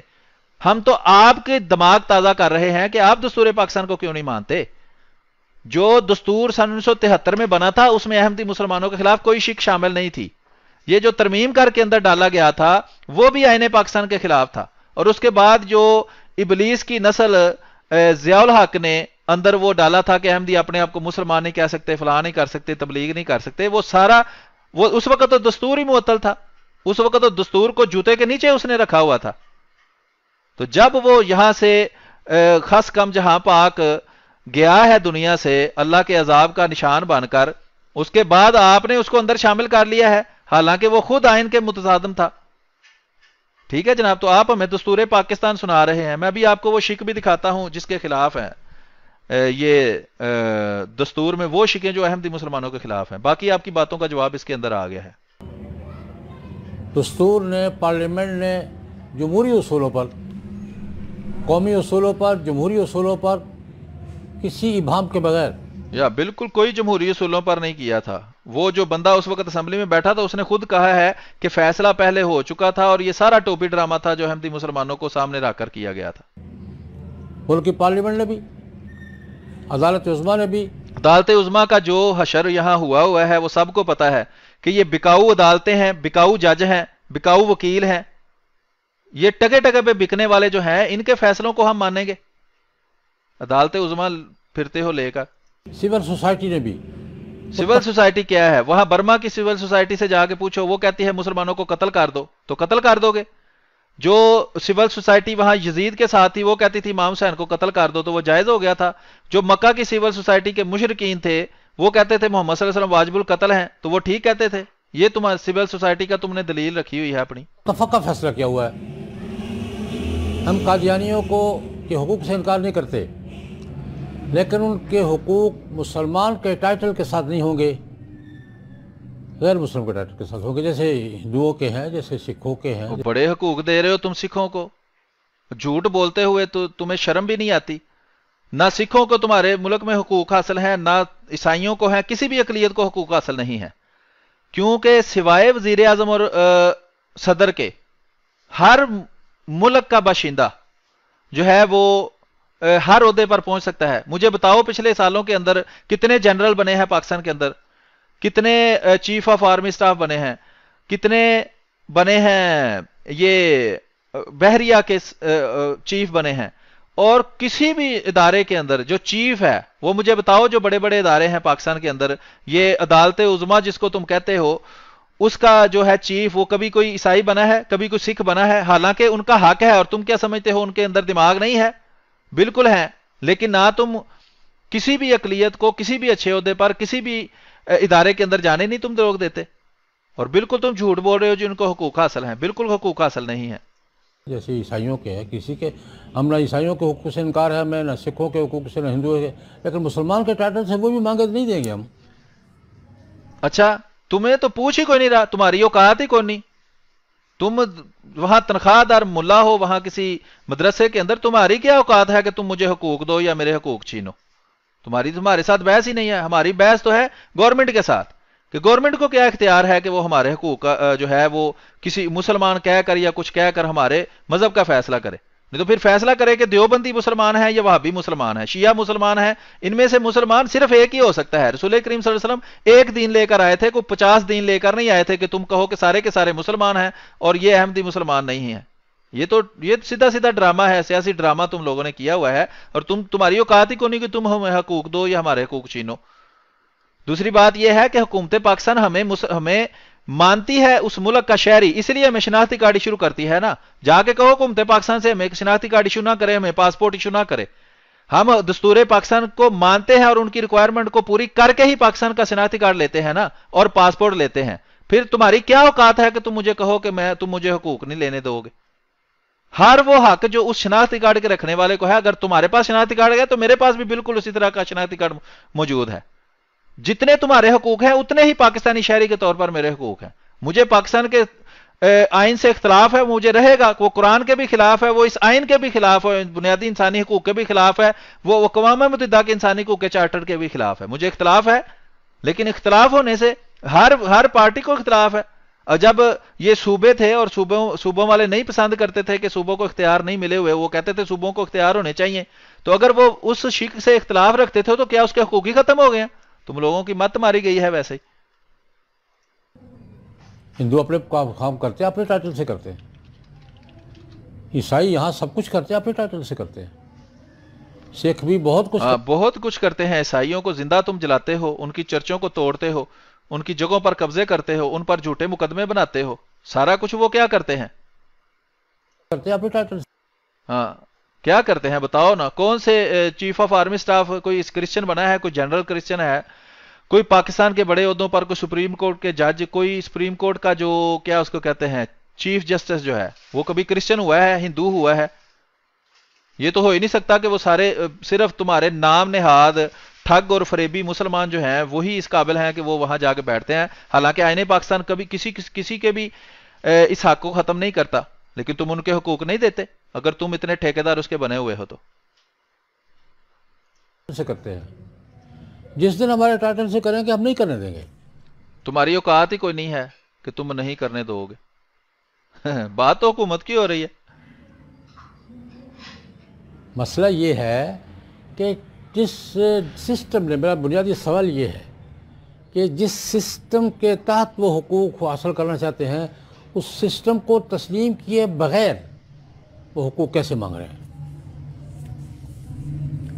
یہ تمہارا سسٹم میں ابھی چیک کرتا ہوں. یہ دیکھو اگر اپنے ہی تم ہو نا، یہ دیکھو یہ آئین پاکستان ہے، ٹھیک ہے، یہ اسلامی جمہوریہ پاکستان کا دستور یہی ہے نا آئین جس کا تم سیاپا کر رہے ہو ابھی کسی رنڈوا عورت کی طرح. یہ دیکھو ترمیم شدہ 2015 فلانا قومی اسمبلی پاکستان، یہی وہ آئین ہے جس پر سارے کے سارے اوتھ لیتے ہیں اور ہاتھ میں پکڑ کر پاکستان کا بیڑا غرق انہوں نے کیا ہوا ہے. یہی ہے نا آئین. یہ دیکھو اسی میں سے میں تمہیں پڑھ کے سناتا ہوں کہ ہمارے حقوق کیا ہے. ہاں جی ابھی میں تمہیں دکھاتا ہوں. یہ دیکھو اس کا آرٹیکل نمبر 20 ہے 20، وہ میں تمہیں سناتا ہوں. یہ دیکھو آئین پاکستان کبھی دیکھا بھی ہے؟ وہ جی اس کو نہیں مانتے تم لوگ، اس کو نہیں مانتے، تمہیں چاہیے کہ اس کو مانو. یہ دیکھیں جناب یہ آئین پاکستان میں نے ابھی آپ کو دکھایا، ہر بندہ جا کے دیکھ سکتا ہے. یہ ہے مذہب کی پیروی. یہ دیکھیں یہ لکھا ہے مذہب، اوکے اچھا، یہ لکھا ہوا ہے مذہب کی پیروی اور مذہبی اداروں کے انتظام کی آزادی. آرٹیکل نمبر 20 یہ آئین پاکستان ہے جناب، وہ میں آپ کو پڑھ کے سنا رہا ہوں. یہ میں نے نہیں کوئی چیز بنائی جو میرے گھر میں پڑی ہے. یہ لکھا ہوا ہے قانون امن عامہ اور اخلاق کے تابع ہر شہری کو اپنے مذہب کی پیروی کرنے، اس پر عمل کرنے اور اس کی تبلیغ کرنے کا حق ہوگا. کیوں جناب آئین کو میں نہیں مان رہا یا آپ نہیں مان رہے جو آپ بڑے مامے بنے ہوئے ہیں اس کے پاکستان کے؟ آپ بتائیں نا کہ یہ آئین کے اندر لکھا ہوا ہے یا نہیں لکھا ہوا؟ آرٹیکل نمبر 20 جب تک آئین کے اندر موجود ہے اس کے خلاف جو بھی شک ہوگی وہ ناقابل عمل ہوگی. یہ بھی آئین کے اندر لکھا ہوا ہے کہ جو دو شکیں آپس میں متصادم ہوں گی وہ تصادم کے حد تک کل عدم قرار دی جائیں گی. اور یہ آئین وہ ہے جو 1973 میں آئین بنایا گیا تھا. وہ جو ہمارے خلاف ترمیم کی تھی وہ ایک ابلیس کی نسل سے ایک بندے فوجی جو تھا اس نے کی تھی. اس وقت آئین معطل تھا، اس کو تو آئین تھا ہی نہیں، وہ تو فوجی عامر تھا، اس نے منہ سے جو بکواس کی وہ تم نے آئین سمجھ لیا. وہ آئین نہیں ہے، آئین یہ ہے. اور اس کے خلاف جو بھی کسی فوجی عامر نے بکواس کی ہوگی وہ قابل عمل نہیں ہے. ہر شہری کو اپنے مذہب کی پیروی کرنے کا حق تو یہ ہے کہ مجھے اپنے مذہب کے اعلان کرنے کا بھی حق ہے کہ میں کہہ سکتا ہوں کہ میں کون ہوں، جس طرح آپ کو حق ہے، جس طرح ہر شہری کو حق ہے. کیا ہر شہری کے اوپر حکومت پابندی لگا سکتی ہے کہ تم دیوبندی ہو تم اپنے آپ کو مسلمان نہیں کہہ سکتے؟ بریلوی اکثریت میں ہے، کل کو یہ لبیک یا رسول اللہ والے فسادی جو ہیں یہ حکومت میں آ جائیں، ان کی اکثریت ہو جائے، یہ اسمبلی کے اندر بل پیش کر کے اپنی اکثریت سے یہ پاس کر لیں کہ دیوبندی اپنے آپ کو مسلمان نہیں کہہ سکتے، اپنی مسجدوں کو مسجد نہیں کہہ سکتے، کلمہ نہیں پڑھ سکتے، سارے وہی قانون جو ہمارے خلاف ہے تمہارے خلاف لگا دیں، تو تم مان لو گے؟ تم پھر اس آئین کے تابع ہو جاؤ گے. لکھا ہے ہر شہری کو اپنے مذہب کی پیروی، اس پر عمل کرنے، ہم اپنے آپ کو مسلمان کہتے ہیں اور اس پر عمل کرنے کا ہمیں حق ہے اور اس کی تبلیغ کرنے کا حق ہے. مجھے احمدیت یعنی حقیقی اسلام کی تبلیغ کرنے کا حق یہی آئین دیتا ہے جس کا تم سیاپا کر رہے ہو کہ میں اس کو نہیں مانتا. تم اس کو نہیں مانتے، یہ حکومت اس کو نہیں مانتی.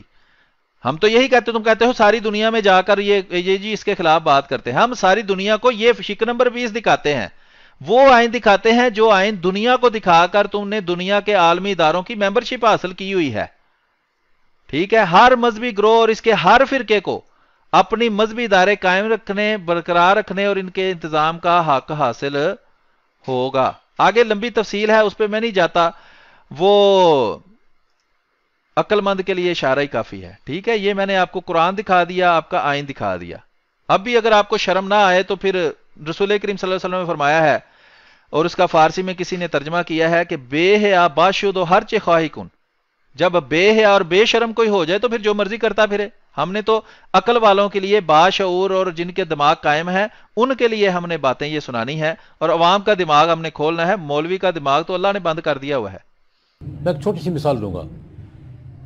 امریکہ شہری حقوق کا، سیاسی حقوق کا سب سے بڑا علمبردار ہے.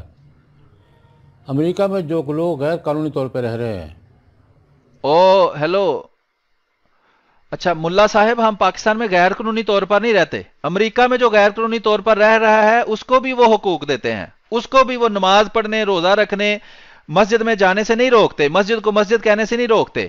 تم کس چیز کا جو ہے تقابل کس چیز سے کر رہے ہو؟ اس کا نام تم نے عقلی دلائل رکھا ہوا ہے. کیا احمدی مسلمان پاکستان میں غیر آئینی طور پر رہتے ہیں، غیر قانونی طور پر رہتے ہیں؟ کیا احمدی مسلمانوں کے پاس پاکستان کا شناختی کارڈ موجود نہیں ہے، پاسپورٹ موجود نہیں ہوتا ان لوگوں کے پاس؟ وہ حکومت پاکستان اپنی ساری ریکوائرمنٹ پوری کر کے نہیں بنا کے دیتی. تو تم کس منہ سے یہ بات کرتے ہو کہ ہم غیر قانونی طور پر ملک میں رہ رہے ہیں، یا ہمارا موازنہ ان لوگوں سے کر رہے ہو جو دوسرے ملکوں میں غیر قانونی طور پر رہتے ہیں؟ امریکہ کا دستور تسلیم نہیں کر رہے، جب تک شریعت اختیار نہیں کرے گا دستور تسلیم نہیں کیا ہوا، غیر قانونی رہ رہے ہیں، کھاتے پیتے بھی ہیں، کاروبار بھی کرتے ہیں، لیکن کیا وہ امریکہ کے دستور کے تحت شہری حقوق حاصل کرنے کے مستحق ہیں؟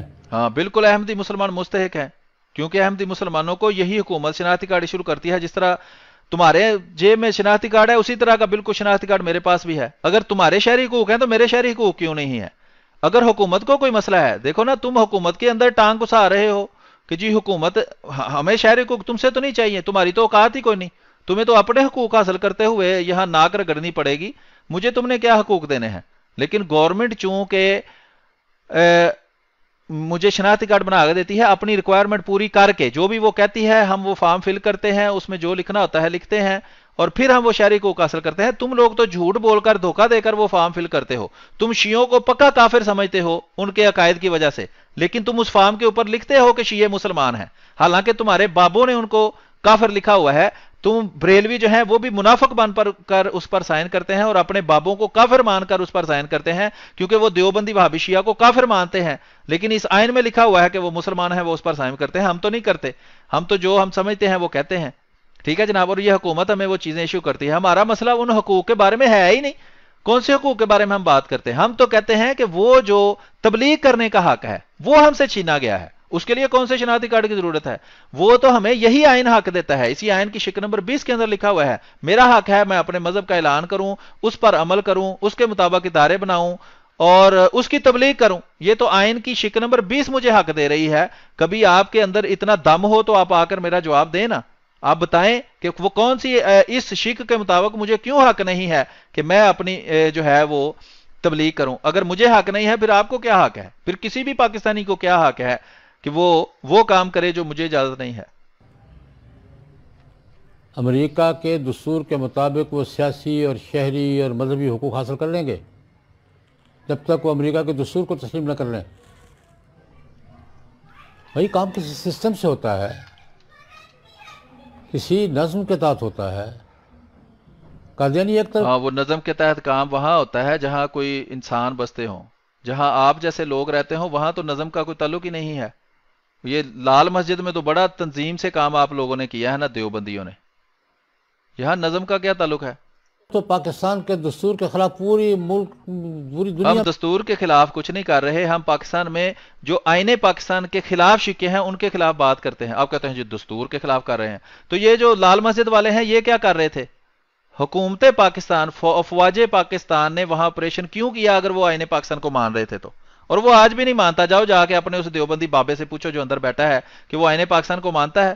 جاؤ جا کے بریلوی بابوں سے پوچھو کہ وہ آئین پاکستان کو اسلامی مانتے ہیں۔ کوئی ایک بھی جو صحیح مذہبی تنظیم ہے وہ اس کو اسلامی آئین نہیں مانتی، لیکن منافقت کے طور پر اس کو مانتے ہیں۔ میں لابنگ اور کمپین کر رہے ہیں۔ یہ بھی ایک درجے میں بات ہو سکتی ہے کہ ایک آدمی دستور کو نہیں مانتا ہے، ملک میں رہ رہا ہے لیکن دستور کو چیلنج نہیں کر رہا۔ قادیانیت تو دستور پاکستان کو، پارلیمنٹ کے فیصلے کو، عدالت عظمیٰ کے فیصلے کو چیلنج کر رہے ہیں، لابنگ کر رہے ہیں، دنیا بھر میں کمپین کر رہے ہیں، سامنے کھڑے ہیں۔ جس دستور کو، جس پارلیمنٹ کے اور عدالت کے فیصلے کو چیلنج کر کے دنیا بھر میں اس کے خلاف کمپین کر رہے ہیں، اس دستور سے کون سا حق مانگ رہے ہیں وہ؟ ہم دستور سے حق نہیں مانگ رہے، ہم دستور کو ہی غلط کہہ رہے ہیں۔ عجیب و غریب تمہارا دماغ ہے، مسئلے کا پتہ نہیں، آگے ہو یہاں تبصرے کرنے عالم دین بن کر۔ ہم کہتے ہیں اس دستور میں وہ شق جو ہے وہ غلط ہے، ہم تو اس شق کو ہی غلط کہہ رہے ہیں، ہم اس کے مطابق تو حق نہیں مانگ رہے۔ ہم تو کہہ رہے ہیں، ہاں ہم یہ کہتے ہیں کہ اس کی شق نمبر 20 کے خلاف جو ہمارے اوپر پابندیاں لگائی گئی ہیں تبلیغ کرنے کی اور باقی کی جو اس 2 نمبر فوجی نے لگائی تھی اس کو ختم کیا جائے، اور اس آئین کے مطابق ہم کہہ رہے ہیں۔ پہلے مسئلہ سمجھ لو پھر آگے اس پر تبصرہ کرنا۔ اس لیے میں عرض کرنا چاہوں گا قادیانیوں کو خود سوچنا چاہیے، وقت ضائع نہیں، اپنا وقت بھی ضائع کر رہے ہیں، ہمارا وقت بھی ضائع کر رہے ہیں۔ کسی بہائیوں نے اپنا وجود الگ کر لیا، کر رہے ہیں کام۔ نہیں، بہائیوں نے کوئی وجود الگ نہیں کیا، بہائی اپنے آپ کو مسلمان کہتے ہیں۔ اگر آپ بہائی لکھیں تو وہ بہائی جو ہے وہ اپنے آپ کو جو ہے وہ مسلمان ہی کہتے ہیں، اور مورمون جو ہیں وہ بھی اپنے آپ کو کرسچن ہی کہتے ہیں. دیکھیں نا، آپ نے مثال دی تھی مورمونز کی، تو یہ دیکھ لیں، یہ مورمونز ہیں. از مورمونزم کرسچن؟ چونکہ پاکستان میں اتنے زیادہ نہیں ہیں، یہ لوتھر کالج ہے اس میں لکھا ہوا ہے. یہ دیکھیں مورمون کرسچنز لکھا ہوا ہے، the church of latter day saints, یہ ان کی چرچ کا نام ہے. Is the fourth largest church in the United States of America and the fastest growing. The saints or Mormons, as they are referred by the church outside, assert that they are Christians. وہ کہتے ہیں ہم Christian ہیں. یہ مثال آپ نے دی تھی، دیکھیں وہ آپ کو ہی جھوٹا ثابت کرتی ہے. اور اسی طرح بہائی بھی اپنے آپ کو جو ہے وہ مسلمان کہتے ہیں. اب جا کے دیکھیں، یہ دیکھیں، یہ ویکیپیڈیا پہ دیکھیں کیا لکھا ہوا ہے. یہ لکھا ہوا ہے، اوہو سوری، یہ بہاری ہے، لیکن وہ بہائی بھی اپنے آپ کو مسلمان کے طور پر شو کرتے ہیں. لیکن مورمونز کی مثال میں نے آپ کو دکھا دی ہے. ہم نے کوئی تعارض کیا ہے، انہی کے معاصر ہیں، انہی کی طرز ہے. وہ بھائیوں کا کوئی تقاضا نہیں ہے کہ ہمیں مسلمانوں میں شمار کیا جائے، بھابھیوں کا، بھائیوں کا. مورمنز اپنا کام کر رہے ہیں، وہ ویٹیکن سٹی سے رکنیت کا تقاضا نہیں کر رہے، ٹھیک ہے، اپنا کام کریں. لیکن پاکستان میں خود کو، ہاں دیکھیں نا، جب مورمونز کی باری آئی تو تب یہ نہیں کہا کہ مورمونز اپنے آپ کو کرسچن نہیں کہتے. وہ ڈنڈی مار دی وہاں، 2 نمبری کر دی جی، وہ تو ویٹیکن سے مطالبہ نہیں کر رہے. تو ہم بھی، تم دیوبندیوں سے، وہابیوں سے کب مطالبہ کر رہے ہیں کہ تم ہمیں اپنی یہ دیوبندیوں میں شامل کر لو؟ جس طرح مورمونز کہتے ہیں کہ ہم بھی کرسچن ہیں یا ہم ہی اصل کرسچن ہیں، اسی طرح ہم بھی یہی کہتے ہیں کہ ہم بھی مسلمان ہیں یا ہم ہی وہ حقیقی دین اسلام رکھتے ہیں جو حضرت نبی اکرم صلی اللہ علیہ وآلہ وسلم دنیا میں لے کر آئے تھے. ٹھیک ہے جی. ایک شہری کے طور پر حقوق کے ساتھ تسلیم کروانے کے لیے پاکستان کے دستور کو ماننا. ہاں، تو اس کا مطلب آپ کو حقوق نہیں ملنے چاہیے نا. یہی تو میں کہہ رہا ہوں کہ آئین اسی دستور کی شق نمبر 20 میں لکھا ہوا ہے کہ احمدی مسلمانوں کو اپنا مذہب بتانے کا، اس کی تبلیغ کرنے کا، اس کے مطابق عمل کرنے کا حق ہے. آپ اس حق کو نہیں مانتے تو پھر آپ کے سارے حقوق چھین لینے چاہیے. ضروری ہے. اور یہ صرف پاکستان کی بات نہیں، پاکستان کا تو اپنا ایک دائرہ ہے، دستور ہے. بہرحال یہ کافی میرا خیال ہے اس پر گفتگو ہو گئی ہے، اور آگے بھی 1-2 باتیں یہ کریں گے، اس پر ابھی کلام کرنا ضروری نہیں ہے. ابھی میں یہ حضرت مسیح موعود علیہ الصلوۃ والسلام کا یہ جو ہے اقتباس پڑھ کر پھر آپ سے اجازت چاہتا ہوں. 1.5 گھنٹہ پہلے یہ ہو گیا ہے، کافی لمبی، اس نے 20 منٹ کی بات کی ہے اور 1.5 گھنٹے کا جواب اس کو ملا ہے. لیکن ان کی اتنی اوقات نہیں ہے کہ اس کا یہ جواب دیں، کیونکہ ان کو پتہ ہے کہ یہ جھوٹ بولتے ہیں. یہ ہے جی روحانی خزائن، حضرت مسیح موعود علیہ الصلوۃ والسلام، مرزا غلام احمد قادیانی علیہ الصلوۃ والسلام کی کتابوں کا مجموعہ ہے. جلد نمبر 3 ہے، صفحہ نمبر 168، 168 ازالہ ہم حساول ہے. اس میں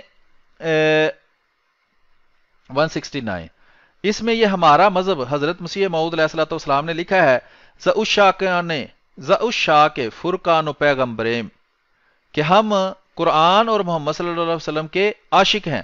ذا کے فرقان و پیغمبریم بدی آمدیم و بدی بگزریم، کہ ہم آئے تھے یہی دعویٰ لے کر اور جائیں گے یہی دعویٰ لے کر کہ ہم قرآن کو اور رسول کریم صلی اللہ علیہ وسلم کو مانتے ہیں.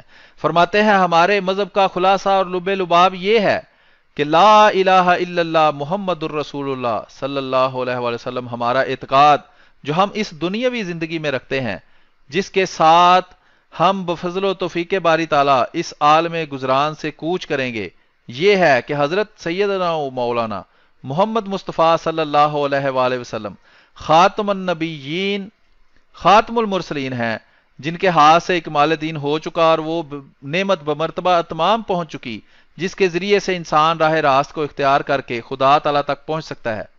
اور ہم پختہ یقین کے ساتھ اس بات پر ایمان رکھتے ہیں کہ قرآن شریف خاتم کتب سماوی ہے، اور ایک شوشہ یا ایک نقطہ اس کی شرائع اور حدود اور احکام اور اوامر سے زیادہ نہیں ہو سکتا اور نہ کم ہو سکتا ہے. اور اب کوئی ایسی وحی یا ایسا الہام جانب اللہ نہیں ہو سکتا جو احکام فرقانی کی ترمیم یا تنسیخ یا کسی ایک حکم کی تبدیلی یا تغییر کر سکتا ہو. اگر کوئی ایسا خیال کرے تو ہمارے نزدیک جماعت مومنی سے خارج اور ملحد اور کافر ہے. اور ہمارا اس بات پر بھی ایمان ہے کہ ادنا درجہ صراط مستقیم کا بغیر اتباع ہمارے نبی صلی اللہ علیہ وآلہ وسلم کے ہرگز انسان کو حاصل نہیں ہو سکتا. یہ ابھی آگے لمبی تفصیل ہے، وہ کتابیں پڑھ سکتے ہیں آپ. تو یہ جناب جواب تھا، یہ زاہد الراشدی دیوبندی صاحب کی جو بے عقلی کی باتیں ہیں ان کا، اور تحقیق ہم نے آپ کے سامنے پیش کر دی ہے۔ اب آپ سے یہ درخواست ہے کہ آپ اس کو دیکھیں اور اس کے مطابق آپ فیصلہ کر سکتے ہیں کہ کیا ان کی جو کی گئی باتیں ہیں یہ عقلی دلیلیں ہیں یا بے عقلی کی باتیں ہیں۔ مزید ہم حوالہ جات اور جو ہے وہ اس ویڈیو کے ساتھ لنک میں آپ کو دے دیں گے، مزید جو اس کے متعلق ہمیں ملیں گے۔ تو آپ سے گزارش ہے اس ویڈیو کو زیادہ سے زیادہ شیئر کریں، لائک کریں، کمنٹ کریں، چینل سبسکرائب کریں اور یہ ویڈیو ان تک بھی پہنچائیں۔ جو دیوبندی، وہابی، شیعہ، بریلوی ہماری ویڈیو سنتے ہیں اور یہ ظاہری بات ہے یہ دنیا میں رہتے ہیں، ان تک پہنچائیں، ان سے یہ سوالات کریں جو ہم نے آپ سے کیے ہیں، اور ان کو اس بات پر بھی راضی کریں کہ یہ اس کا جواب بھی دیں، کیونکہ انہوں نے عادت بنائی ہوئی ہے کبھی ایک چینل پر بیٹھ کر وہی جھوٹ بول جائیں گے، کبھی دوسری چینل پر بیٹھ کر وہی جھوٹ بول جائیں گے، کبھی یوٹیوب ویڈیو بنا کر وہی جھوٹ بول جائیں گے، اور ہر ایک کا ہم جواب الگ الگ دے چکے ہیں، پھر وہی جھوٹ آ کر بول جاتے ہیں۔ تو آپ سے گزارش ہے کہ آپ اس کو شیئر کریں، دیکھیں، تحقیق کریں، اور جس کو آپ حق سمجھتے ہیں اس کو مانیں۔ ہم مانتے ہیں کہ حضرت مرزا غلام محمد قادری علیہ السلام وہی مسیح اور مہدی ہیں جس کی حضرت محمد صلی اللہ علیہ وسلم نے پیشگوئی کی تھی، اور آپ کا مشن صرف یہ ہے کہ رسول کریم صلی اللہ علیہ وسلم کی اصل تعلیمات اور دین کو ساری دنیا میں عام کیا جائے۔ بہت بہت شکریہ، اپنی دعاؤں میں یاد رکھیں۔ السلام علیکم ورحمۃ اللہ وبرکاتہ۔